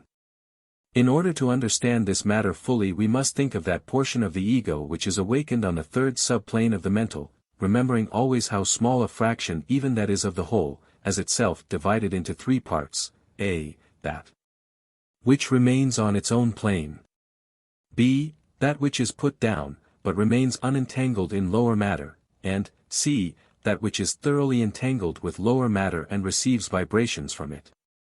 These are arranged in a descending scale, for just as a is a very small part of the real ego, so b is but a small part of a, and c, in turn a small part of b.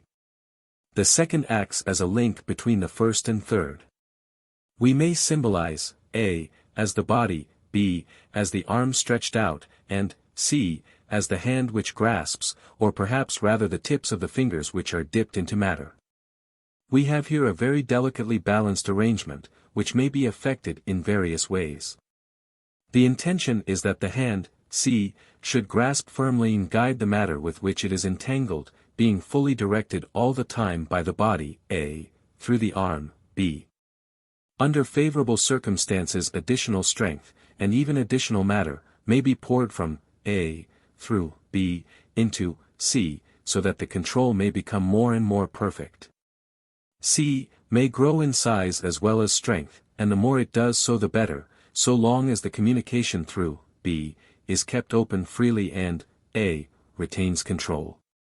For the very entanglement of the causal matter which constitutes c awakens it to a keen activity and an accuracy of response to fine shades of vibration which it could gain in no other way, and this, when transmitted through b to a, means the development of the ego. Unfortunately, the course of events does not always follow the ideal plan of working above indicated.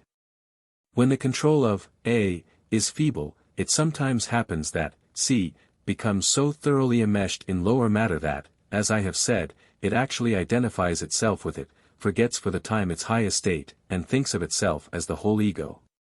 If the matter be of the lower mental plane, we shall then have down here on the physical plane a man who is wholly materialistic. He may be keenly intellectual perhaps, but not spiritual. He may very likely be intolerant of spirituality and quite unable to comprehend or appreciate it.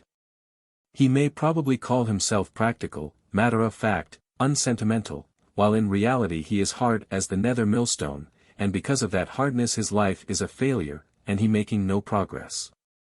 If the matter in which he is so fatally entangled be astral, he will be, on the physical plane, one who thinks only of his own gratification, who is absolutely ruthless when in pursuit of some object which he strongly desires. A man utterly unprincipled and of brutal selfishness. Such a man lives in his passions, just as the man enmeshed in mental matter lives in his mind. Cases such as these have been spoken of in our literature as lost souls, though not irretrievably lost. Madame Blavatsky says of them, "There is, however, still hope for a person who has lost his higher soul through his vices, while he is yet in the body. He may still be redeemed and made to turn on his material nature. For either an intense feeling of repentance, or one single earnest appeal to the ego that has fled, or best of all, an active effort to amend one's ways, may bring the higher ego back again. The thread of connection is not altogether broken." Secret Doctrine, 3, 527. These are cases in which C has asserted itself against B and pressed it back towards A. The arm has become attenuated and almost paralyzed, its strength and substance being withdrawn into the body, while the hand has set up for itself, and makes on its own account jerky and spasmodic movements which are not controlled by the brain. If the separation could become perfect it would correspond to an amputation at the wrist, but this very rarely takes place during physical existence, though only so much of communication remains as is necessary to keep the personality alive. As Madame Blavatsky says, such a case is not entirely hopeless, for even at the last moment fresh life may be poured through that paralyzed arm if a sufficiently strong effort be made. And thus the ego may be enabled to recover some proportion of C, as he has already recovered most of B. Nevertheless, such a life has been wasted, for even if the man just contrives to escape serious loss, at any rate nothing has been gained, and much time has been frittered away. It may well be thought incredible that such men as I have described could in any case escape serious loss. But, fortunately for our possibilities of progress, the laws under which we live are such that to achieve a really serious loss is no easy matter. The reason for that may perhaps be made clear by the following considerations. All the activities that we call evil, whether they are working as selfish thoughts on the mental plane or as selfish emotions on the astral plane, invariably show themselves as vibrations of the coarser matter of those planes, belonging to their lower levels. On the other hand, every good and unselfish thought or emotion sets in vibration some of the higher types of matter on its plane, and because that finer matter is far more easily moved. Any given amount of force spent in good thought or feeling produces perhaps 100 times as much result as precisely the same amount of force sent out into the coarser matter. If this were not so, it is obvious that the ordinary man could never make any progress at all. We shall probably do the quite undeveloped man of the world no injustice if we assume that 90% of his thought and feeling is self-centered, even if not actually selfish. If 10% of it is spiritual and unselfish, he must already be rising somewhat above the average.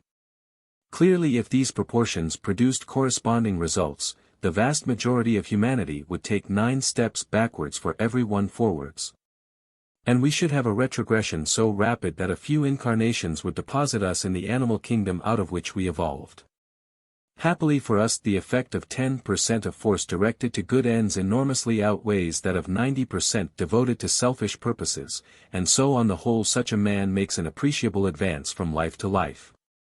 A man who has even 1% of good to show makes a slight advance, so it will be readily understood that a man whose account balances exactly, so that there is neither advance nor retrogression, must have been living a distinctly evil life.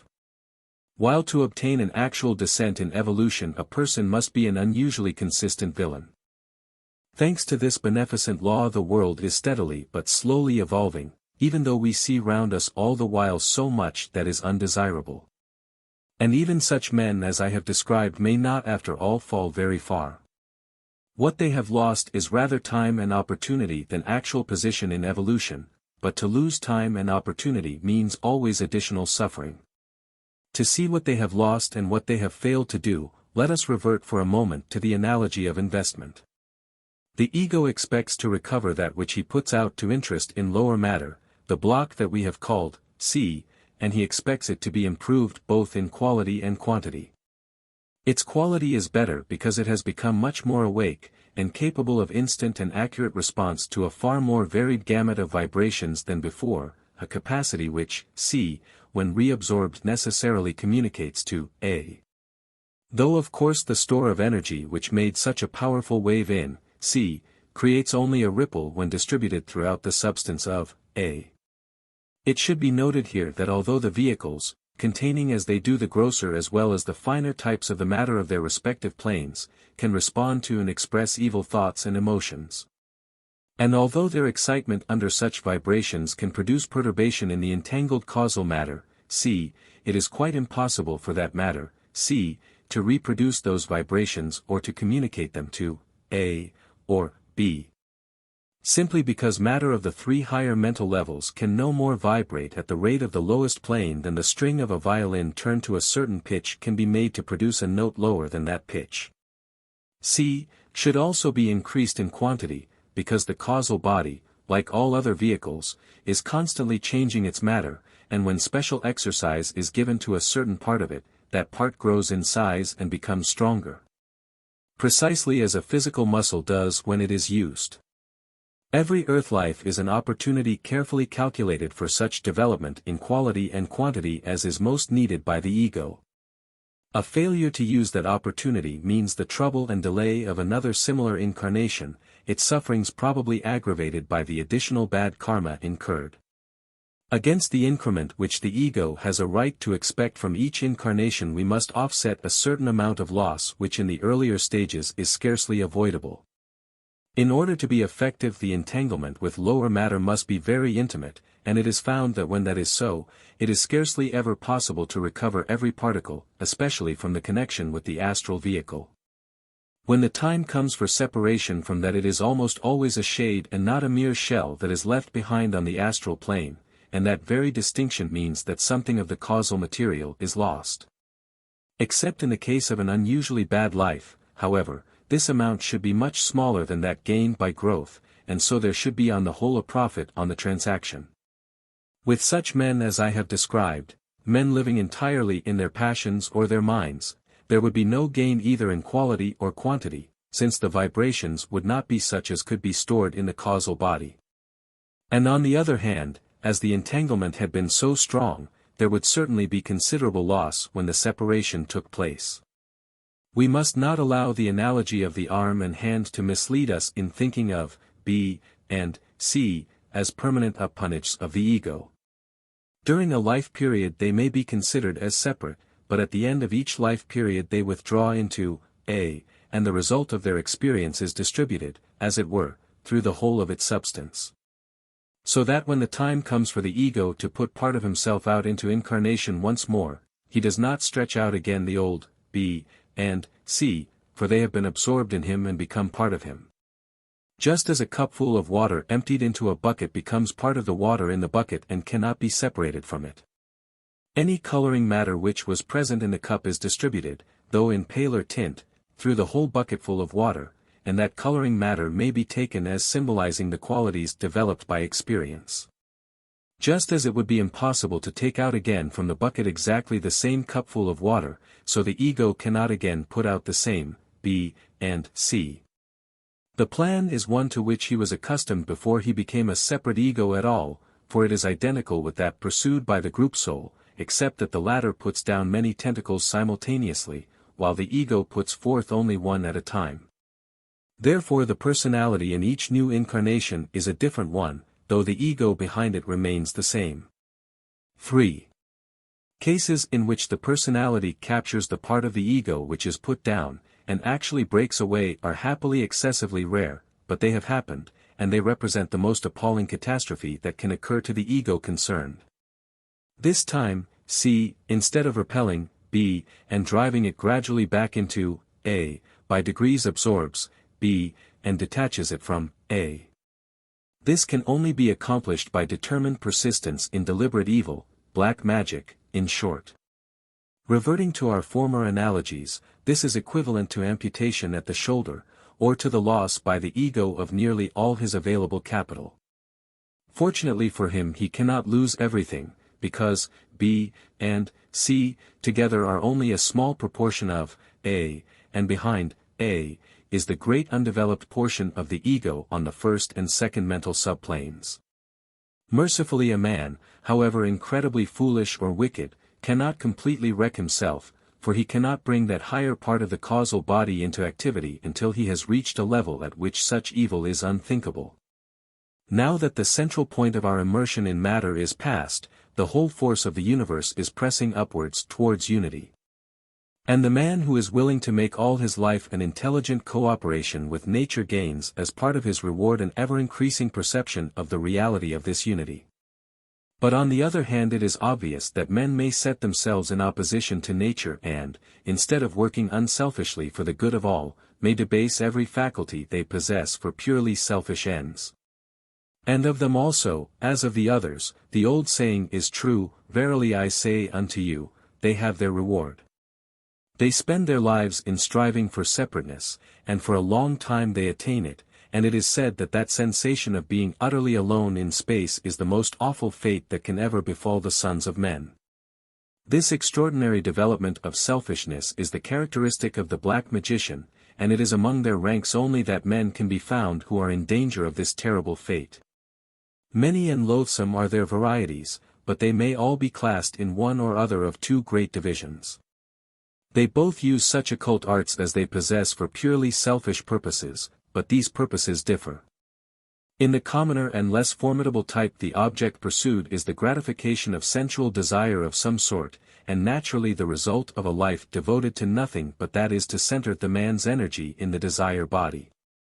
So that if the man who works on these lines has succeeded in killing out from himself every unselfish or affectionate feeling, every spark of higher impulse, naturally nothing is left but a remorseless, ruthless monster of lust, who finds himself after death neither able nor desirous to rise above the lowest subdivision of the astral plane.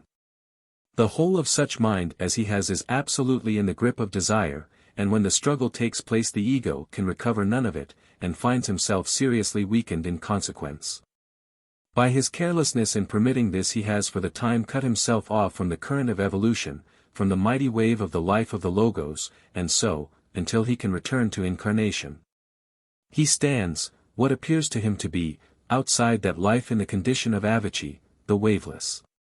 Even when he does return to incarnation it cannot be among those whom he has known before, for he has not enough available capital left to provide ensoulment for a mind and body at his previous level. He must now be content to occupy vehicles of a far less evolved type, belonging to some earlier race, so that he has thrown himself far back in evolution and must climb over again many rungs of the ladder. He will probably be born as a savage, but will most likely be a chief among them, as he will still have some intellect. It has been said that he may even throw himself so far back that he may be unable to find upon the world in its present condition any type of human body low enough for the manifestation which he now requires. So that he may even be incapacitated from taking any further part in this scheme of evolution, and may therefore have to wait in a kind of condition of suspended animation for the commencement of another. Meanwhile, what of the amputated personality? It is no longer a permanent evolving entity, but it remains full of vigorous and wholly evil life, entirely without remorse or responsibility.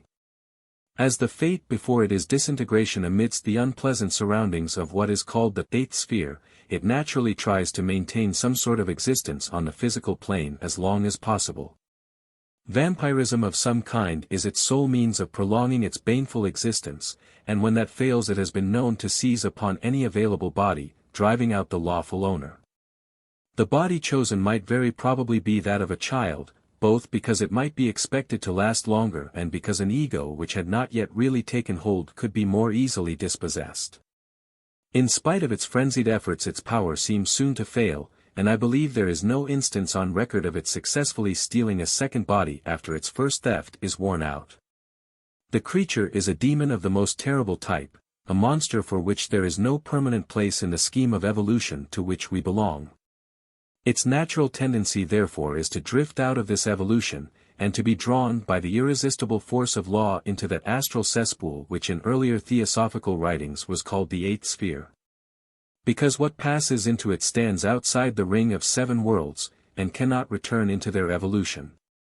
There, surrounded by loathsome relics of all of the concentrated vileness of the ages that are past, burning ever with desire, yet without possibility of satisfaction, this monstrosity slowly decays.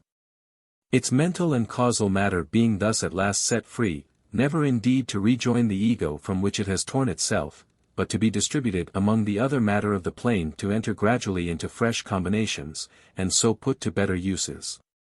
It is consoling to know that such entities are so rare as to be practically unknown, and that they have the power to seize only those who have in their nature pronounced defects of kindred type. But there is another type of the black magician, in outward appearance more respectable, yet really even more dangerous, because more powerful. This is the man who instead of giving himself up altogether to sensuality of one kind or another, sets before himself the goal of a more refined but not less unscrupulous selfishness. His object is the acquisition of an occult power higher and wider indeed, but to be used always for his own gratification and advancement, to further his own ambition or satisfy his own revenge. In order to gain this he adopts the most rigid asceticism as regards mere fleshly desires, and starves out the grosser particles of his astral body as perseveringly as does the pupil of the great white brotherhood. But though it is only a less material kind of desire with which he will allow his mind to become entangled, the center of his energy is none the less entirely in his personality. And when at the end of the astral life the time of the separation comes, the ego is able to recover no whit of his investment. For the man therefore the result is much the same as in the former case, except that he will remain in touch with the personality much longer, and will to some extent share its experiences so far as it is possible for an ego to share them. The fate of that personality, however, is very different. The comparatively tenuous astral integument is not strong enough to hold it for any length of time on the astral plane, and yet it has entirely lost touch with the heaven world which should have been its habitat. For the whole effort of the man's life has been to kill out such thoughts as naturally find their result at that level. His one endeavor has been to oppose natural evolution, to separate himself from the great whole and to war against it. And as far as the personality goes he has succeeded. It is cut off from the light and life of the solar system, all that is left to it is the sense of absolute isolation, of being alone in the universe. We see therefore that in this rarer case the lost personality practically shares the fate of the ego from which it is in process of detaching itself. But in the case of the ego such an experience is only temporary, although it may last for what we should call a very long time, and the end of it for him will be reincarnation and a fresh opportunity. For the personality however the end of it is disintegration, the invariable end of that which has cut itself off from its source, but through what stages of horror the lost personality passes before that is reached, who shall say? Yet be it remembered that neither of these states is eternal, that neither of them can in any case be reached except by deliberate lifelong persistence in evil. I have heard from our president of yet another even more remote possibility, of which I have never myself seen an instance. It is stated that, just as C may absorb B, and revolt against A, set up on its own account and break away. It is, or at any rate has been in the past, just within the limits of practicability that the deadly disease of separateness and selfishness may infest A, also, that it too may be absorbed into the monstrous growth of evil, and may be torn away from the undeveloped portion of the ego, so that the causal body itself may be hardened and carried away, instead of only the personality.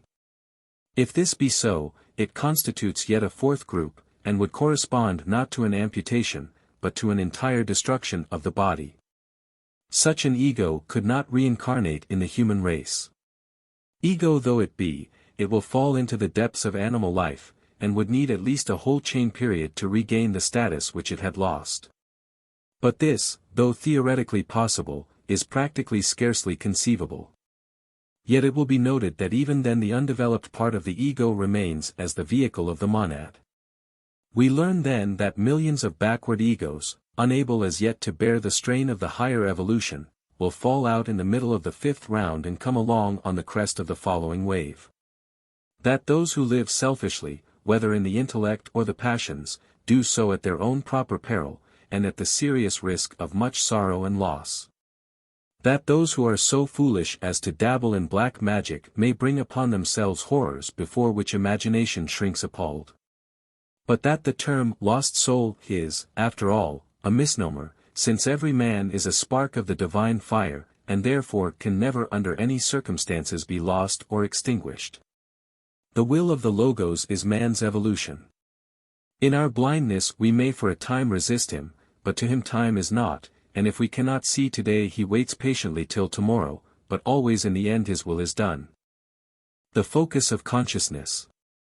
The consciousness in man can only be focused in one vehicle at a time, though he may be simultaneously conscious through the others in a vaguer way. If you will hold up a finger in front of your face you will find that you can so focus your eyes as to see the finger perfectly. At the same time you will see the wall and furniture behind the finger, but not perfectly, because they are out of focus.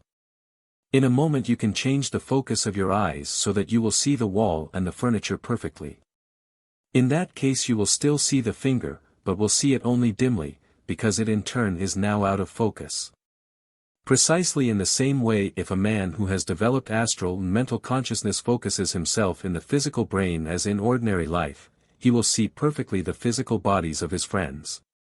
And will at the same time see their astral and mental bodies, but only somewhat dimly. In far less than a moment he can change that focus so that he will see the astral quite fully and perfectly. In that case he will still see the mental and physical bodies, but not in full detail. The same thing is true of the mental sight and of the sight of higher planes. You ask how it is possible for an entity functioning on the astral plane to be aware of a physical accident or to hear a physical cry. It would not be the physical cry that he would hear. Physical sounds assuredly produce an effect upon the astral plane, though I do not think that we should be quite correct in calling that result sound. Any cry which had in it strong feeling or emotion would produce a strong effect upon the astral plane, and would convey exactly the same idea there as here. In the case of an accident, the rush of emotion caused by the pain or the fright would flame out like a great light, and could not fail to attract the attention of a seer if he were anywhere near. A case in which this very thing occurred is related in Invisible Helpers, a case in which a boy fell over a cliff, and was supported and comforted by Cyril until physical help could be brought. Force centers. In each of our vehicles there are certain force centers which in Sanskrit are called chakrams, a word which signifies a wheel or revolving disc. These are points of connection at which force flows from one vehicle to another. They may easily be seen in the etheric double, where they show themselves as saucer-like depressions or vortices in its surface. They are often spoken of as corresponding to certain physical organs. But it must be remembered that the etheric force center is not in the interior of the body, but on the surface of the etheric double, which projects a quarter of an inch beyond the outline of the denser matter. The centers which are usually employed in occult development are 7, and they are situated in the following parts of the body: 1. The base of the spine, 2. The navel, 3. The spleen, 4. The heart, 5. The throat, 6. The space between the eyebrows, and 7. The top of the head. There are other force centers in the body besides these, but they are not employed by students of the white magic. It may be remembered that Madame Blavatsky speaks of 3 others which she calls the lower centers. There are schools which use these. But the dangers connected with them are so serious that we should consider their awakening as the greatest of misfortunes. These 7 are often described as corresponding to the 7 colors and to the notes of the musical scale, and in the Indian books certain letters of the alphabet and certain forms of vitality are mentioned as attached to each of them. They are also poetically described as resembling flowers, and to each of them a certain number of petals is assigned. It must be remembered that they are vortices of etheric matter, and that they are all in rapid rotation. Into each of these open mouths, at right angles to the plane of the whirling disc or saucer, rushes a force from the astral world, which we will call the primary force, one of the forces of the Logos. That force is 7-fold in its nature, and all its forms operate in all the centers, though in each of them one of the forms is always greatly predominant.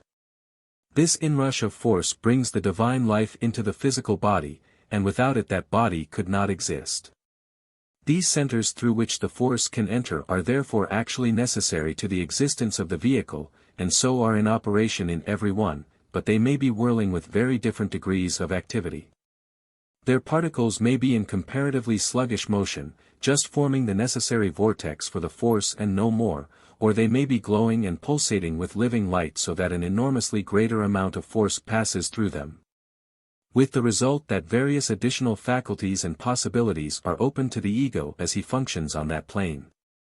Now those forces which rush into the center from without set up at right angles to themselves, that is to say, in the surface of the etheric double, secondary forces in undulatory circular motion. Just as a bar magnet thrust into an induction coil produces a current of electricity which flows round the coil at right angles to the axis or direction of the magnet. The primary force itself having entered the vortex, radiates from it again at right angles, but in straight lines, as though the center of the vortex were the hub of a wheel, and the radiations of the primary force its spokes. The number of these spokes differs in the different force centers, and determines the number of petals which each of them exhibits. Each of these secondary forces, which sweep round the saucer-like depression, has its own characteristic wavelength, just as has light of a certain color. But instead of moving in a straight line as light does, it moves along in certain relatively large undulations of various sizes, each of which is some multiple of the smaller wavelengths within it. Though the exact proportions have not as yet been calculated. The number of undulations is determined by the number of spokes in the wheel, and the secondary force weaves itself under and over the radiating currents of the primary, just as basketwork might be woven round the spokes of a carriage wheel. The wavelengths are infinitesimal, and probably some thousands of them are included within one of the undulations. As the forces rush round in the vortex, these undulations of different sizes, crossing one another in this basketwork pattern, produce an appearance which is not inaptly described in the Hindu books as resembling the petals of a flower. Or it is still more like certain saucers or shallow vases of wavy iridescent glass which I have seen in Venice. All of these undulations or petals have that shimmering iridescent effect, like mother of pearl, yet each of them has usually its own predominant color. In the ordinary men, in whom these centers are just active enough to be channels for sufficient force to keep his body alive, these colors glow with a comparatively dull light. But in those in whom the centers have been aroused and are in full activity, they are of blinding brilliancy, and the centers themselves, which have gradually grown from a diameter of about 2 inches to the size of an ordinary saucer, are blazing and coruscating like miniature suns. The first center, at the base of the spine, has a primary force which radiates out in 4 spokes, and therefore arranges its undulations so as to give the effect of its being divided into quadrants, with hollows between them. This makes it seem as though marked with the sign of the cross, and for that reason the cross is often used to symbolize this center, and sometimes a flaming cross is taken to indicate the serpent fire which resides in it. When aroused into full activity, this center is fiery orange-red in color, corresponding closely with the type of vitality which is sent down to it from the splenic center. Indeed, it will be noticed that in the case of every one of these centers a similar correspondence with the color of its vitality may be seen. The second center, at the navel or solar plexus, receives a primary force with 10 radiations, so it vibrates in such a manner as to divide itself into 10 undulations or petals.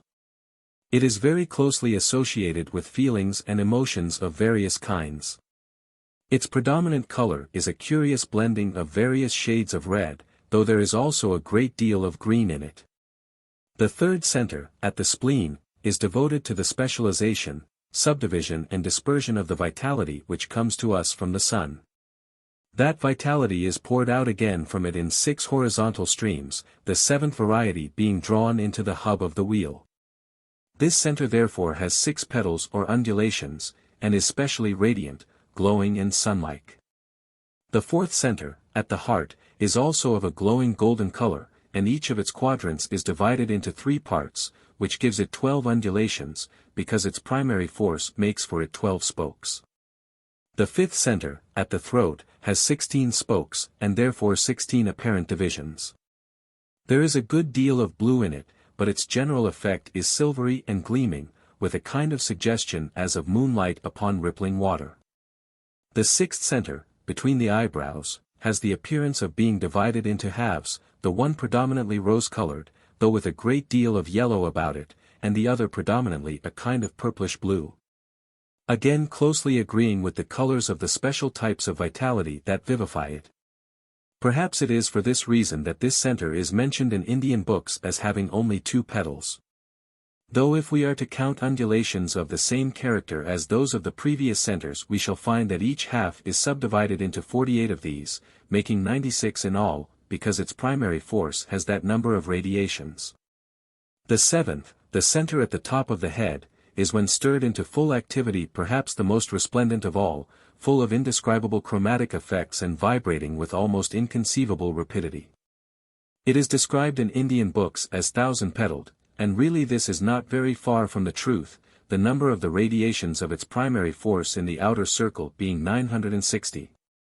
In addition to this, it has a feature which is possessed by none of the other centers, a sort of subsidiary whirlpool of gleaming white flushed with gold in its heart, a minor activity which has 12 undulations of its own.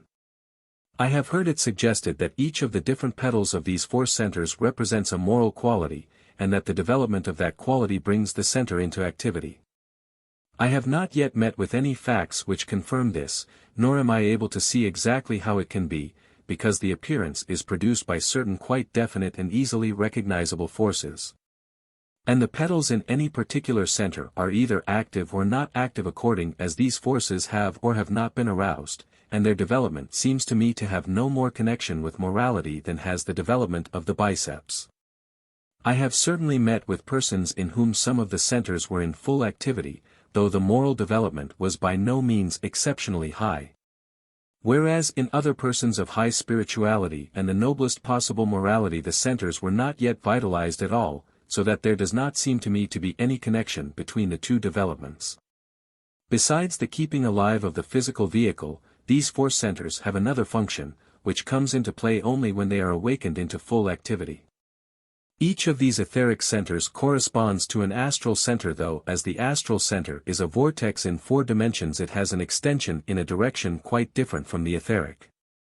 And consequently is by no means always coterminous with it, though some part is always coincident.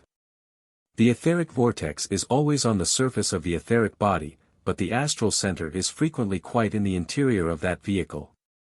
The function of each of these etheric centers when fully aroused is to bring down into physical consciousness whatever may be the quality inherent in the astral center which corresponds to it. So, before cataloging the results to be obtained by arousing the etheric centers into activity, it may be well to consider what is done by each of the astral centers. Although these latter are already in full activity in all cultured people of the later races. What effect, then, has the quickening of each of these astral centers produced in the astral body? The first of these centers, that at the base of the spine, is the home of that mysterious force called the serpent fire or, in the voice of the silence, the world's mother. I will say more about this force later. For the moment let us consider its effects on the astral centers. This force exists on all planes, and by its activity the rest of the centers are aroused. We must think of the astral body as having been originally an almost inert mass, with nothing but the vaguest consciousness, with no definite power of doing anything, and no clear knowledge of the world which surrounded it. The first thing that happened, then, was the awakening of that force in the man at the astral level. When awakened it moved on to the second center, corresponding to the navel, and vivified it, thereby awakening in the astral body the power of feeling, a sensitiveness to all sorts of influences. Though without as yet anything like the definite comprehension that comes from seeing or hearing.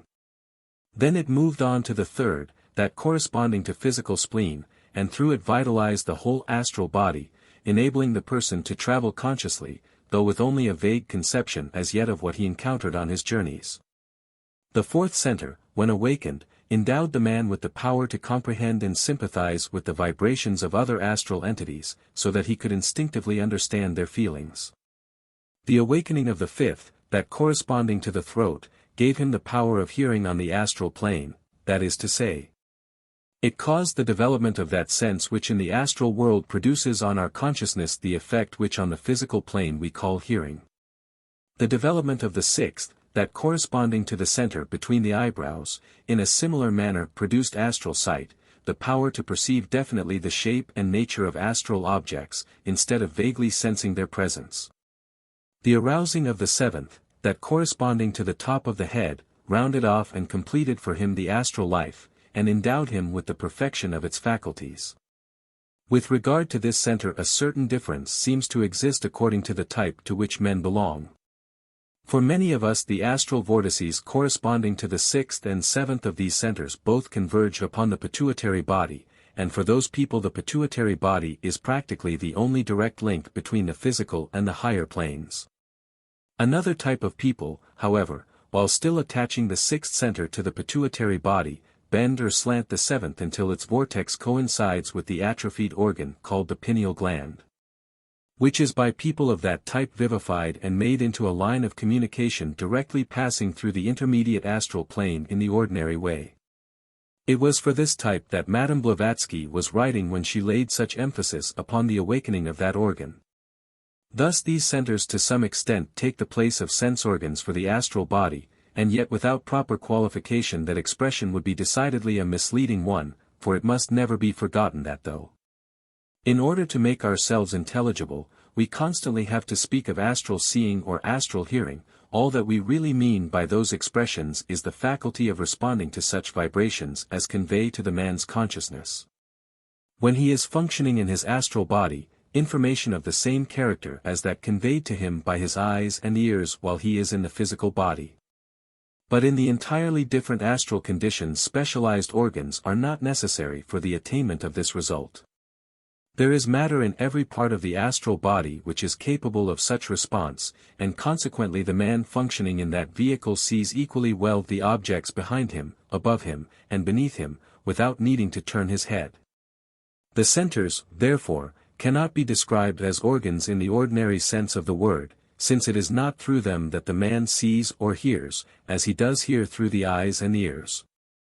Yet it is upon their vivification that the power of exercising these astral senses depends, each of them as it is developed giving to the whole astral body the power of response to a new set of vibrations. As all the particles of the astral body are constantly flowing and swirling about like those of boiling water, all of them in turn pass through each of the centers or vortices. So that each center in its turn evokes in all the particles of the body the power of receptivity to a certain set of vibrations, and so all the astral senses are equally active in all parts of the body. But even when these astral senses are fully awakened, it by no means follows that the man will be able to bring through his physical body any consciousness of their action. While all this astral awakening was taking place, then, the man in his physical consciousness knew nothing whatever of it. The only way in which the dense body can be brought to share all these advantages is by repeating that process of awakening with the etheric centers. That is to be achieved precisely in the same way as it was done upon the astral plane, that is to say, by the arousing of the serpent fire, which exists clothed in etheric matter on the physical plane, and sleeps in the corresponding etheric center, that at the base of the spine. In this case the arousing is done by a determined and long-continued effort of the will, and to bring that first center into full activity is precisely to awaken the serpent fire. When once that is aroused, it is by its tremendous force that the other centers are vivified. Its effect on the other etheric centers is to bring into the physical consciousness the powers which were aroused by the development of their corresponding astral centers. When the second of the etheric centers, that at the navel, comes into activity, the man begins in the physical body to be conscious of all kinds of astral influences, vaguely feeling that some of them are friendly and others hostile, or that some places are pleasant and others unpleasant, without in the least knowing why. When the third center, that at the spleen, is awakened, the man is enabled to remember his vague astral journeys, though sometimes only very partially. The effect of a slight and accidental stimulation of this center is often to produce half-remembrance of a blissful sensation of flying through the air. Stimulation of the fourth, that at the heart, makes the man instinctively aware of the joys and sorrows of others, and sometimes even causes him to reproduce in himself by sympathy their physical aches and pains. The arousing of the fifth, that at the throat, enables him to hear voices, which sometimes make all kinds of suggestions to him. Also sometimes he hears music, or other less pleasant sounds. When it is fully working it makes the man clairaudient as far as the etheric and astral planes are concerned. When the sixth, between the eyebrows, becomes vivified, the man begins to see things, to have various sorts of waking visions, sometimes of places, sometimes of people. In its earlier development, when it is only just beginning to be awakened, it often means nothing more than half-seeing landscapes and clouds of color. The full arousing of this brings about clairvoyance. The center between the eyebrows is connected with sight in yet another way. It is through it that the power of magnification of minute physical objects is exercised.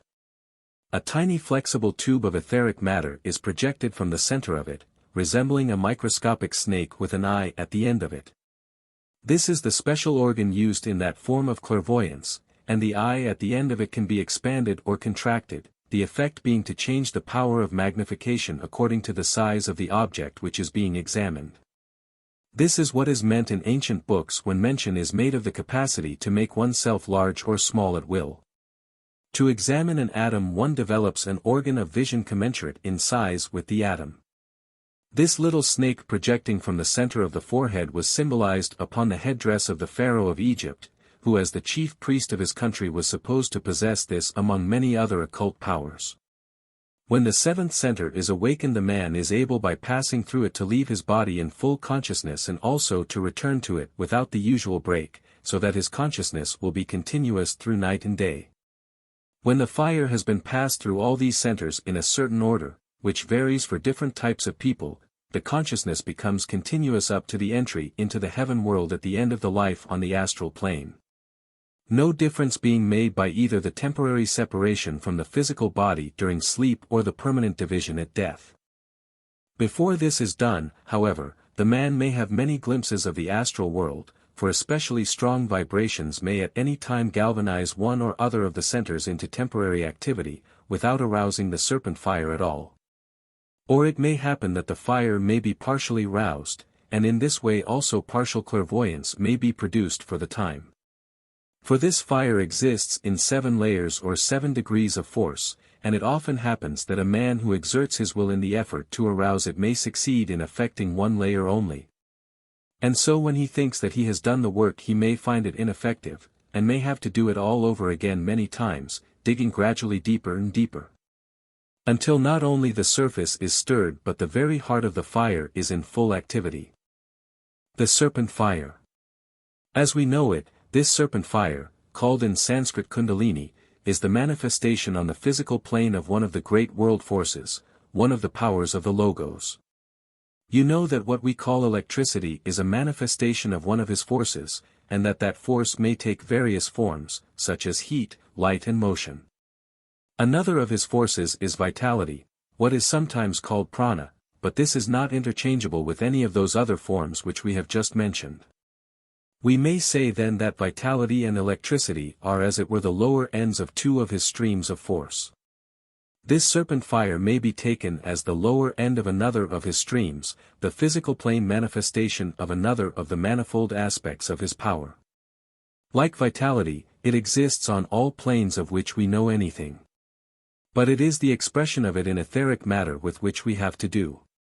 It is not convertible into either vitality or electricity, and does not seem to be affected in any way by either. I have seen as much as 1.25 million volts of electricity put into a human body, so that when the man held out his arms towards the wall huge flames rushed out from his fingers, yet he felt nothing unusual. Nor was he in the least burnt unless he accidentally touched some external object. But even this enormous display of power had no effect whatever upon the serpent fire. In the voice of the silence this force is called the fiery power and the world's mother. There is much reason for all these strange names, for it is in very truth like liquid fire as it rushes through the body, and the course through which it ought to move is a spiral one like the coils of a serpent. It is called the world's mother because through it our various vehicles may be vivified, so that the higher worlds may open before us in succession. In the body of man its home, as we have said, is at the base of the spine, and for the ordinary person it lies there unawakened, and its very presence unsuspected, during the whole of his life. And it is indeed far better to allow it thus to remain dormant until the man has made definite moral development, until his will is strong enough to control it and his thoughts pure enough to enable him to face its awakening without injury. No one should experiment with it without definite instruction from a teacher who thoroughly understands the subject, for the dangers connected with it are very real and terribly serious. Some of them are purely physical. Its uncontrolled movement often produces intense physical pain, and it may readily tear tissues and even destroy physical life.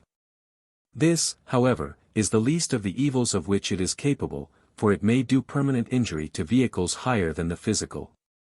One very common effect of rousing it prematurely is that it rushes downwards in the body instead of upwards. And thus excites the most undesirable passions, excites them and intensifies their effects to such a degree that it becomes absolutely impossible for the man to resist them. Because a force has been brought into play in whose presence he is as helpless as a swimmer before the jaws of a shark.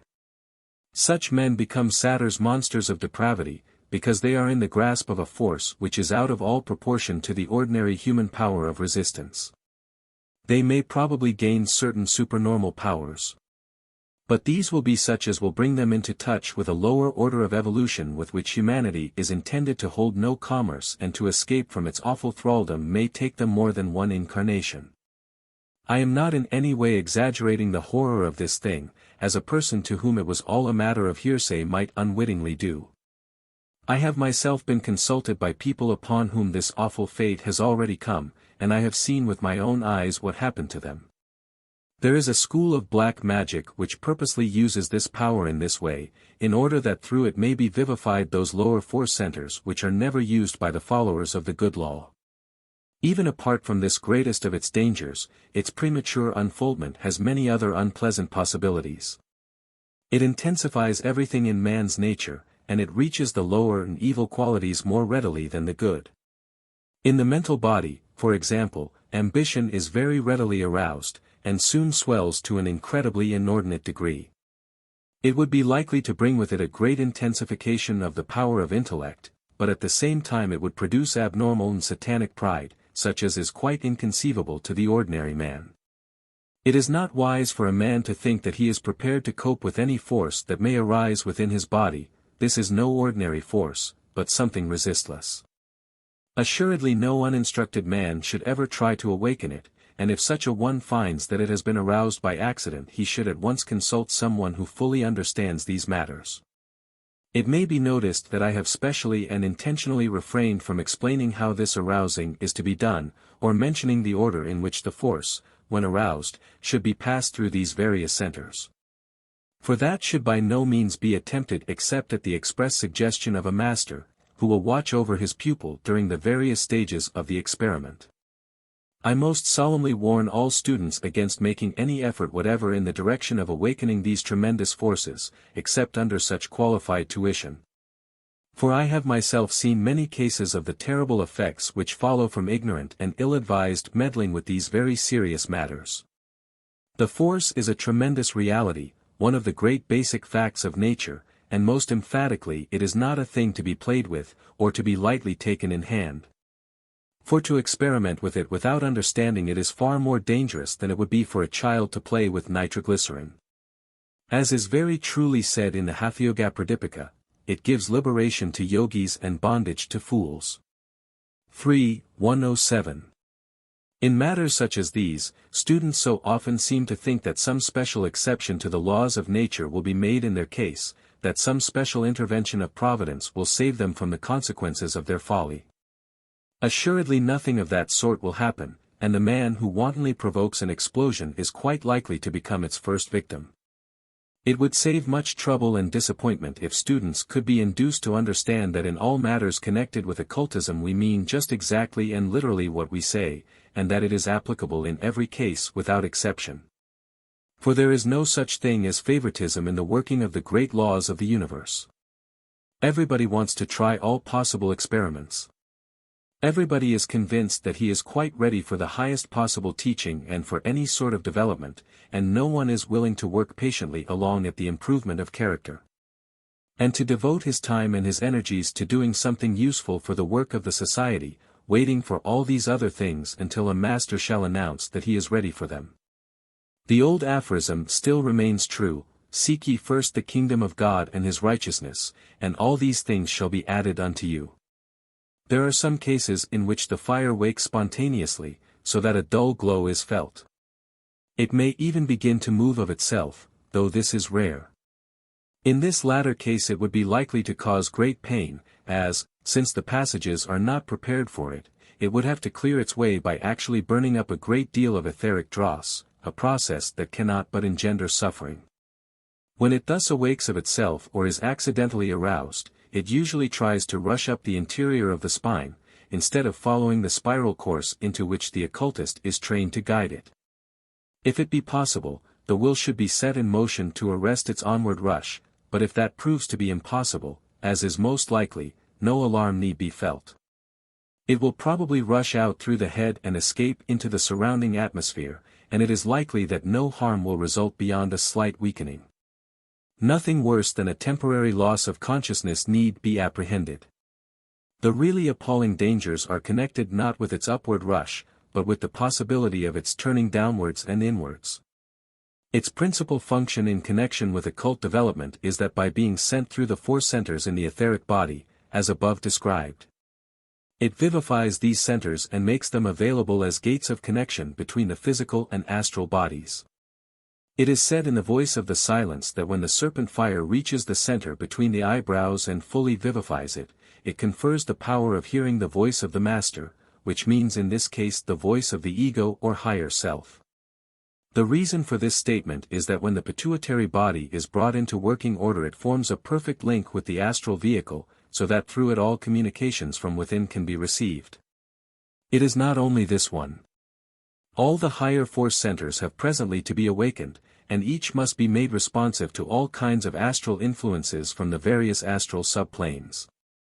This development will come to all in due course, but most people cannot gain it during the present incarnation, if it is the first in which they have begun to take these matters seriously in hand. Some Indians might succeed in doing so, as their bodies are by heredity more adaptable than most others, but it is really for the majority the work of a later round altogether. The conquest of the serpent fire has to be repeated in each incarnation, since the vehicles are new each time, but after it has been once thoroughly achieved, these repetitions will be an easy matter. It must be remembered that its action varies with different types of people. Some, for example, would see the higher self rather than hear its voice. Again, this connection with the higher has many stages. For the personality it means the influence of the ego, but for the ego himself it means the power of the monad, and for the monad in turn it means to become a conscious expression of the logos. It may be of use if I mention my own experience in this matter. In the earlier part of my residence in India 25 years ago, I made no effort to rouse the fire, not indeed knowing very much about it, and having the opinion that, in order to do anything with it, it was necessary to be born with a specially psychic body, which I did not possess. But one day one of the masters made a suggestion to me with regard to a certain kind of meditation which would evoke this force. Naturally I at once put the suggestion into practice and in course of time was successful. I have no doubt, however, that he watched the experiment, and would have checked me if it had become dangerous. I am told that there are Indian ascetics who teach this to their pupils, of course keeping them under careful supervision during the process. But I do not myself know of any such, nor should I have confidence in them unless they were specially recommended by someone whom I knew to be possessed of real knowledge. People often ask me what I advise them to do with regard to the arousing of this force. I advise them to do exactly what I myself did. I recommend them to throw themselves into theosophical work and wait until they receive a definite command from some master who will undertake to superintend their psychic development, continuing in the meantime all the ordinary exercises of meditation that are known to them. They should not care in the least whether such development comes in this incarnation or in the next, but should regard the matter from the point of view of the ego and not of the personality, feeling absolutely certain that the masters are always watching for those whom they can help, that it is entirely impossible for anyone to be overlooked, and that they will unquestionably give their directions when they think that the right time has come. I have never heard that there is any sort of age limit with regard to the development, and I do not see that age should make any difference, so long as one has perfect health.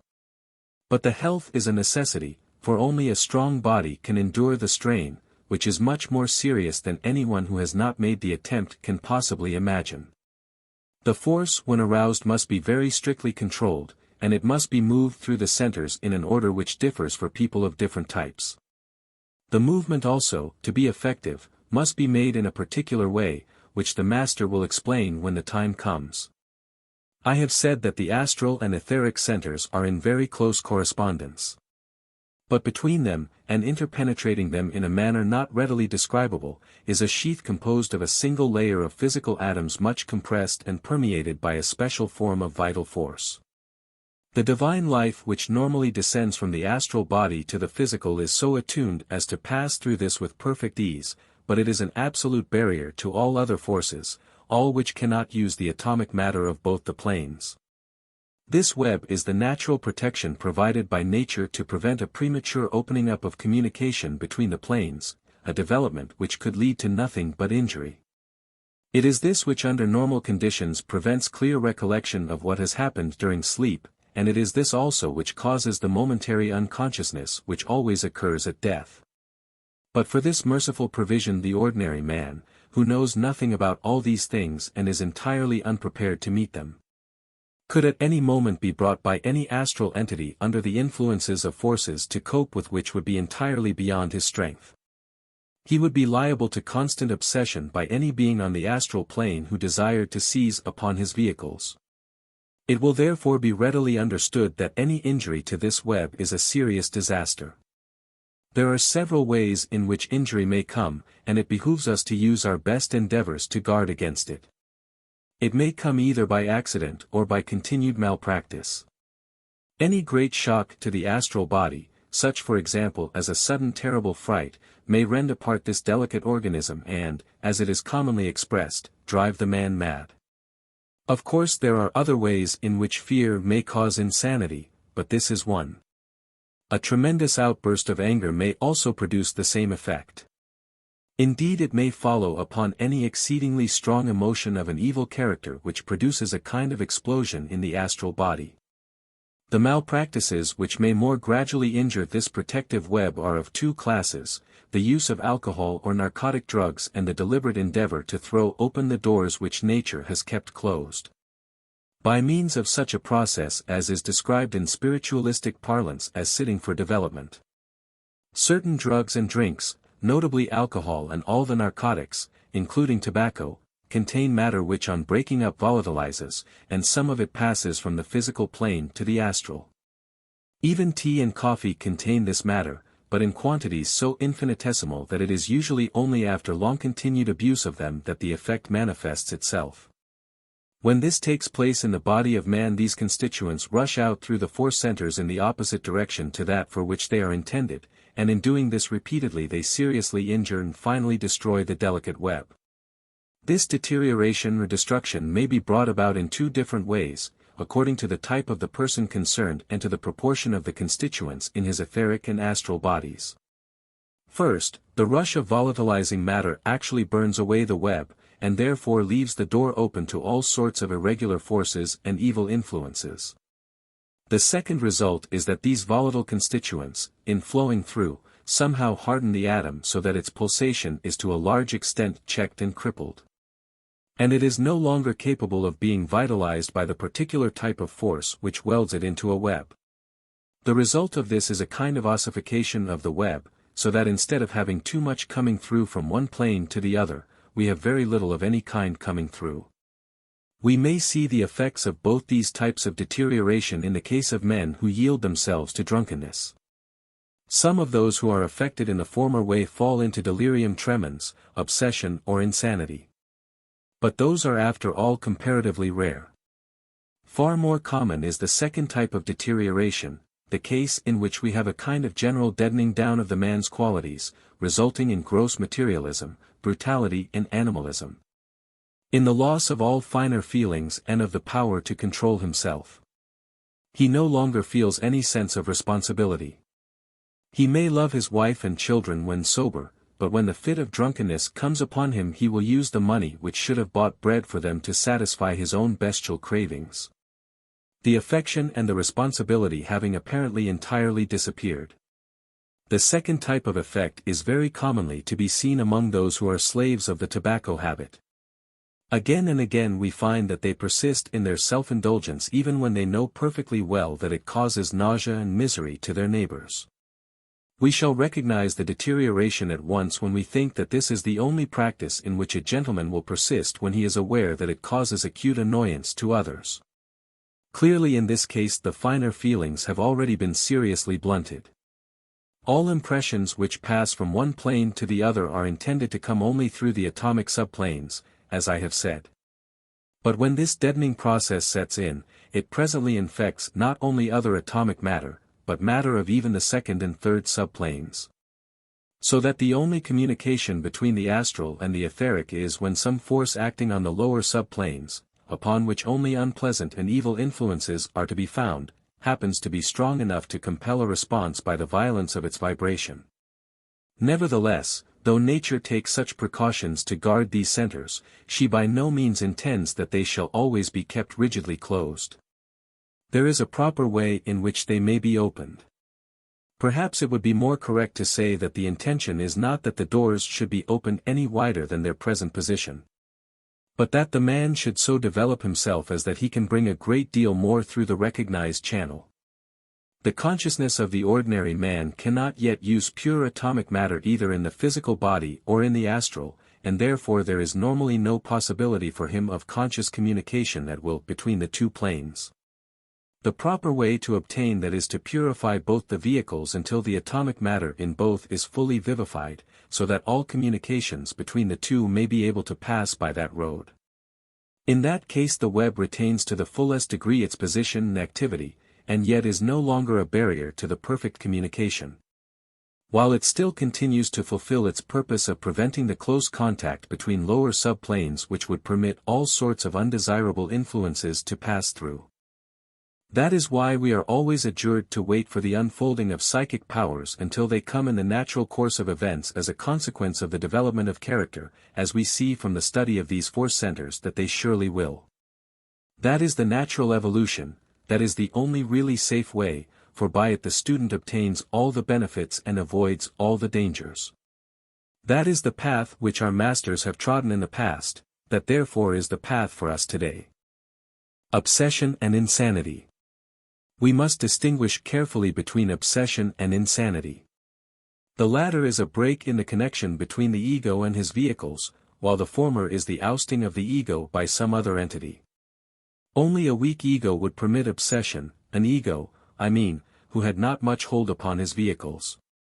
It is not as a rule true that children are more easily obsessed than adults, because though it is true that the hold of the ego upon its bodies is less strong in childhood, it is also true that the adult is far more likely to have in him qualities which attract undesirable entities and make obsession easy. In the case of a little child, any entity trying to obsess the body would have first to face the elemental who is in charge of the building of it, and he is not at all likely to succeed in ousting that. After the age of 7, when the elemental has been withdrawn, obsession might take place if the ego was very weak, but it is fortunately rare. Obsession may be permanent or temporary, and it is undertaken for various reasons. Often some dead person is filled with burning anxiety to come again into touch with the physical plane, generally for the satisfaction of the lowest and grossest desires, and in his desperate yearning he seizes upon any vehicle which he can steal. Sometimes, on the other hand, obsession is a definite and calculated act of revenge, not always upon the person obsessed. I knew a case in which man who hated another deliberately went to work to obtain control of and obsess his enemy's favorite daughter. I know also of another instance even worse than that. Sometimes the obsessing entity is not human at all, but only a nature spirit who desires experience of human life.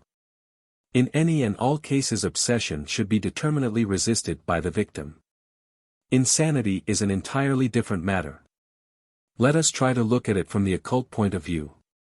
Every cell in the physical brain and every particle of its matter has its corresponding and interpenetrating astral matter. And behind, or rather within, that, it has also the still finer mental matter. Of course the brain is a cubical mass, but for the purposes of our examination let us suppose that it could be spread out upon a surface so that it should be only one particle thick. Then further suppose that the astral and mental matter belonging to it could also be laid out in layers in a similar manner, the astral layer a little above the physical, and the mental a little above the astral. Then we should have 3 layers of matter of different degrees of density, all corresponding one to the other. Now suppose that each physical particle is joined to the corresponding astral particle by a little tube, and each astral particle is joined to its corresponding mental particle in the same way. And even, higher up still, each mental particle to something which corresponds to it in the causal body. So long as these tubes were perfectly in alignment there would be clear communication between the ego and his brain. But if any one of the sets of tubes were bent, closed, or knocked partially aside, it is obvious that the communication might be wholly or partially interrupted. From the occult standpoint, therefore, we divide the insane into 4 great classes, each of course having many subdivisions. 1. Those who are insane merely from a defect of the dense physical brain, from its insufficient size, perhaps, or from some accident like a heavy blow, or some growth which causes pressure upon it or from gradual softening of the tissue. 2. Those whose defect is in the etheric part of the brain, so that its particles no longer correspond perfectly with the denser physical particles, and so cannot properly bring through the vibrations from the higher vehicles. 3. Those in whom the astral body is defective instead of the etheric, in whom its tubes are bent, as it were, so that there is a want of accurate adjustment between its particles and those of the vehicles either above or below it. 4. Those in whom the mind-body itself is in some way out of order, and consequently is unable to bring through the instructions or wishes of the ego. It makes a very great difference to which of these classes an insane person belongs. Those of the first and second types are quite sensible when out of the body during sleep, and of course also after death, so that the ego loses only the expression of himself during walking life. Those of the third type do not recover until they reach the heaven world, and the fourth class not until they return into the causal body, so that for this last class the incarnation is a failure. But fortunately more than 90% of the insane belong to the first and second classes. 3 questions are asked upon the unsavory subject of obsession. I will proceed to answer them. The first is, what is the best way to get rid of an excarnate human being who persists in occupying one's body? I should simply and absolutely decline to be so obsessed. The best and kindest plan would be to have an explanation with the dead person, to inquire what he wants and why he makes such persistent attempts. Quite probably, he may be some ignorant soul who does not at all comprehend his new surroundings, and is striving madly to get into touch again with the only kind of life that he understands. In that case, if matters are explained to him, he may be brought to a happier frame of mind and induced to cease his ill-directed efforts. Or the poor creature may have something on his mind, some duty unfulfilled or some wrong unrighted. If this be so, and the matter can be arranged to his satisfaction, he may then be at peace. If, however, he proves not to be amenable to reason, if in spite of all argument and explanation he refuses to abandon his reprehensible line of action, it will be necessary gently but firmly to resist him. Every man has an inalienable right to the use of his own vehicle, and encroachments of this nature should not be permitted. If the lawful possessor of the body will confidently assert himself and use his own will power, no obsession can take place. When such things occur, it is almost always because the victim has in the first place yielded himself to the invading influence, and his first step therefore is to reverse that act of submission. To determine strongly to take matters into his own hands again and to resume control over his property. It is this reassertion of himself that is the fundamental requirement, and though much help may be given by wise friends, nothing which they can do will take the place of the development of will power on the part of the victim, or obviate the necessity for it. The exact method of procedure will naturally vary according to the details of the case. The second question runs thus: I have long been troubled by entities who constantly suggest evil ideas and make use of coarse and violent language. They are always urging me to take strong drink, and goading me on to the consumption of large quantities of meat. I have prayed earnestly, but with little avail, and am driven to my wit's end. What can I do? You have indeed suffered greatly. But now you must make up your mind to suffer no more. You must take courage and make a firm stand. The power of these dead people over you is only in your fear of them. Your own will is stronger than all theirs combined if you will only know that it is. If you turn upon them with vigor and determination they must yield before you. You have an inalienable right to the undisturbed use of your own vehicles, and you should insist on being left in peace. You would not tolerate an intrusion of filthy and disgusting beings into your house on the physical plane. Why should you submit to it because the entities happen to be astral? If an indolent tramp forces himself into a man's house, the owner does not kneel down and pray, he kicks the tramp out. And that is precisely what you must do with these astral tramps. You will no doubt say to yourself that when I give you this advice I do not know the terrible power of the particular demons who are afflicting you. That is exactly what they would like you to believe, what they will try to make you believe, but do not be so foolish as to listen to them. I know the type perfectly, and mean, despicable, bullying villains they are. They will torment a weak woman for months together, but will fly in cowardly terror the moment you turn upon them in righteous anger. I should just laugh at them, but I would drive them out, and hold not a moment's parley with them. Of course they will bluster and show fight, because you have let them have their own way for so long that they will not tamely submit to expulsion. But face them with iron determination, set your will against them like an immovable rock, and down they will go. Say to them, I am a spark of the divine fire, and by the power of the God within me I order you to depart. Never let yourself think for an instant of the possibility of failure or of yielding. God is within you and God cannot fail. The fact of their demanding meat shows what low and coarse entities they are.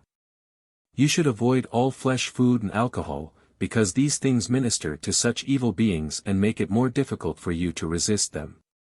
The third question is, if it is possible for a man to become obsessed while he has temporarily lost control of his body during a fit of anger, is it not also possible for obsession to take place when one is out of the body during sleep? I would submit that the circumstances are entirely different. Sleep is a natural condition, and though the ego leaves the body, he always maintains a close connection with it, so that under ordinary circumstances he would quickly be recalled to it by any attempt that might be made upon it.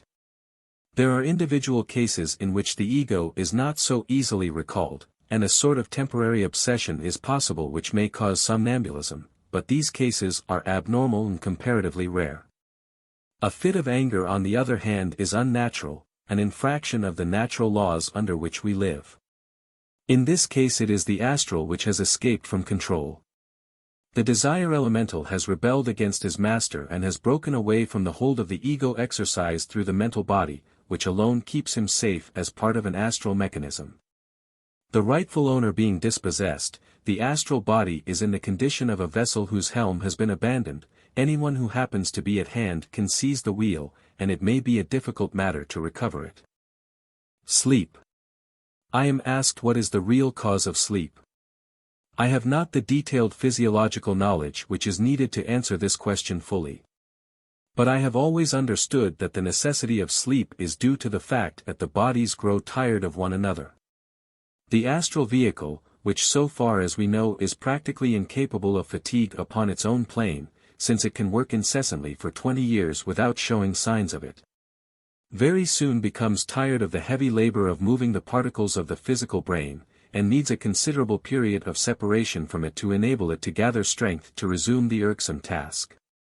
The physical body, on its side, also becomes worn out, because while it is in a waking condition it is always spending force a little faster than it can draw it in. With every thought or feeling, and with every muscular exertion, certain slight chemical changes appear to take place. The ordinary machinery of a healthy body is all the while working to counteract this change and to restore the condition previously existing, but in this it never quite succeeds. So that with every thought or action there is a slight, almost imperceptible loss, and the cumulative effect eventually leaves the physical body too exhausted to be capable of further thought or work. In some cases even a few moments of sleep will give the recuperative powers an opportunity to reassert themselves and regain the ground that they have lost, thus restoring the balance sufficiently to enable the machine to go on working. Students often ask what is the best time for sleep. Unquestionably the rule of nature is that the day is for work and the night is for rest, and no infringement of nature's laws can ever be a good thing. One of the serious evils of our modern unnatural life is that noon is no longer, as it should be, the center of the day. If a man lived by himself and could regulate his own affairs he could, no doubt, return at once to that obviously natural condition. But, surrounded as we are by a mighty so-called civilization which is in many ways distorted and unnatural, we are unable to follow our individual predilections in this matter, and must to some extent adapt ourselves to the general custom.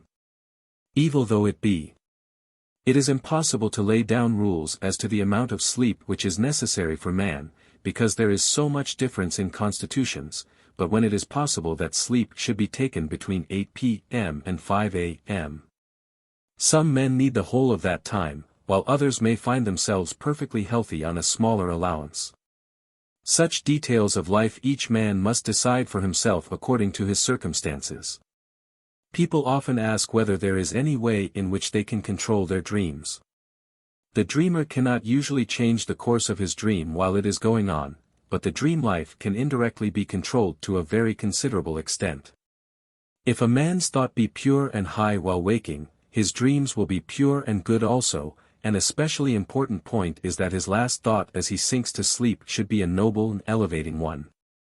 Since that strikes the keynote which largely determines the nature of the dreams which follow. An evil or impure thought draws round the thinker evil and impure influences, attracts to him all the gross and loathsome creatures who come near him. These will, in turn, react upon his mind and his astral body, and disturb his rest by awakening all kinds of low and earthly desires. If, on the other hand, a man enters the portals of sleep with his mind fixed upon high and holy things, he thereby draws round him the elementals created by like efforts in others. His rest is peaceful, his mind open to impressions from above and closed to those from below, for he has set it working in the right direction. The dreaming of ordinary events does not interfere with astral work, because that dreaming is all taking place in the physical brain, while the real man is away attending to other business. Of course, if the man, when out in his astral body, devotes himself to thinking over the events of his physical life, he will be unable during the time of such thought to do any other work. But that is a totally different thing from a mere ordinary dream of the physical brain, though when the man wakes in the morning it is frequently difficult for him to distinguish between the two sets of recollections. It really does not matter what the physical brain does so long as it keeps itself free from impure thoughts, but it is undesirable that the man himself should waste his time in introspection when he might be working on the astral plane.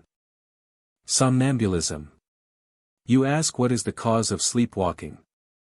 I have never had the opportunity of observing a case of somnambulism, so I am unable to speak from direct knowledge. But from reading accounts of such cases I should imagine that the phenomena may be produced by several widely different causes. There are instances in which it appears that the ego is able to act more directly upon his physical body during the absence of the intermediate mental and astral vehicles, instances in which a man during his sleep is able to write poetry or to paint pictures which would be far beyond his powers when awake. There are other cases in which it is obvious that the dim consciousness inherent in the physical body is working uncontrolled by the man himself, so that it performs quite meaningless acts, or carries out to some extent the idea which was dominant in the mind before falling asleep. To this class belong the stories of servants who have risen in the middle of the night to light the fire, of ostlers who have harnessed horses in their sleep, and so on. Again, there are cases in which some outside intelligence, whether incarnate or discarnate, has seized upon the body of a sleeping man and used it for his own ends. This would be most likely to happen with a person who is what is called mediumistic, that is to say, whose principles are more loosely joined together than usual, and therefore more readily separable. But oddly enough there seems to be a type of somnambulism which is due to a directly opposite condition, when the principles fit more tightly than usual, so that when the man would naturally visit some neighboring spot in his astral body, he takes the physical body along with him as well, because he is not wholly dissociated from it. Somnambulism is probably also connected with the whole complex problem of the various layers of consciousness in man, which under perfectly normal circumstances are unable to manifest themselves. The physical body. Physical immortality is not a possibility, for that which has a beginning must also have an end, and birth, growth, decay and death are the rules of the physical universe.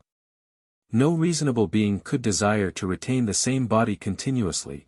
It is precisely as though a small child should wish to wear the same suit of clothes during the whole of his life. As man evolves, his successive vehicles will become purer and nobler, and better fitted to meet the needs of his increasing capacity, so that even if a man could keep the same body he would check his growth by doing so. Just as the child's growth would be checked by always wearing something of iron rigidity which was much too tight for him. At the same time it is our duty to take the best possible care of our bodies and to improve them as much as we can. Never ill-treat the physical body. Take care of it as you would of a valuable horse, giving it enough rest and food, and keeping it scrupulously clean. It can do only a certain amount of work. For example, a very strong body might walk 100 miles without resting, but it could not walk 1,000. In meditation put it into a comfortable position and then forget about it.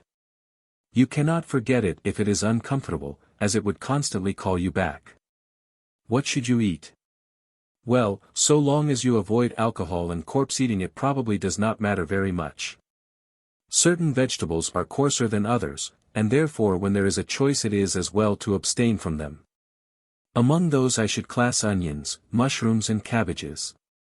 Rice is very pure food, but wheat, barley and oats give more nutriment in the same amount.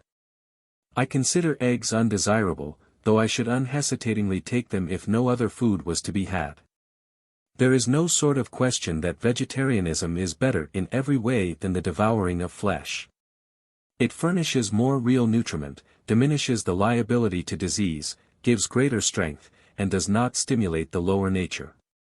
The vegetarian diet makes it far easier for a man to develop his higher qualities.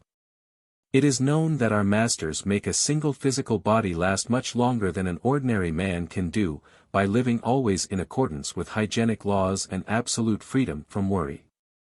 In that respect we should all try to copy them as nearly as we can, but to endeavor to retain the same body indefinitely has always been a mark of those who follow the selfish path.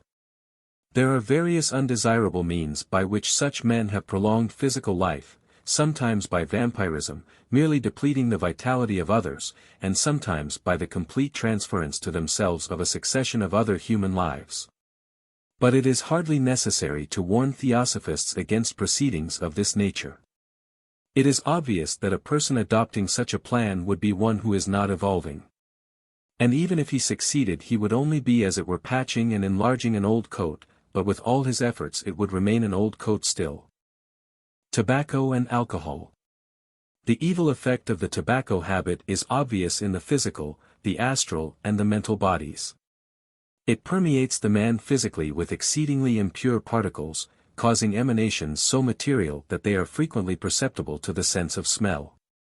Astrally, it not only introduces impurity, but it also tends to deaden many of the vibrations, and it is for this reason that it is frequently found to soothe the nerves, as it is called.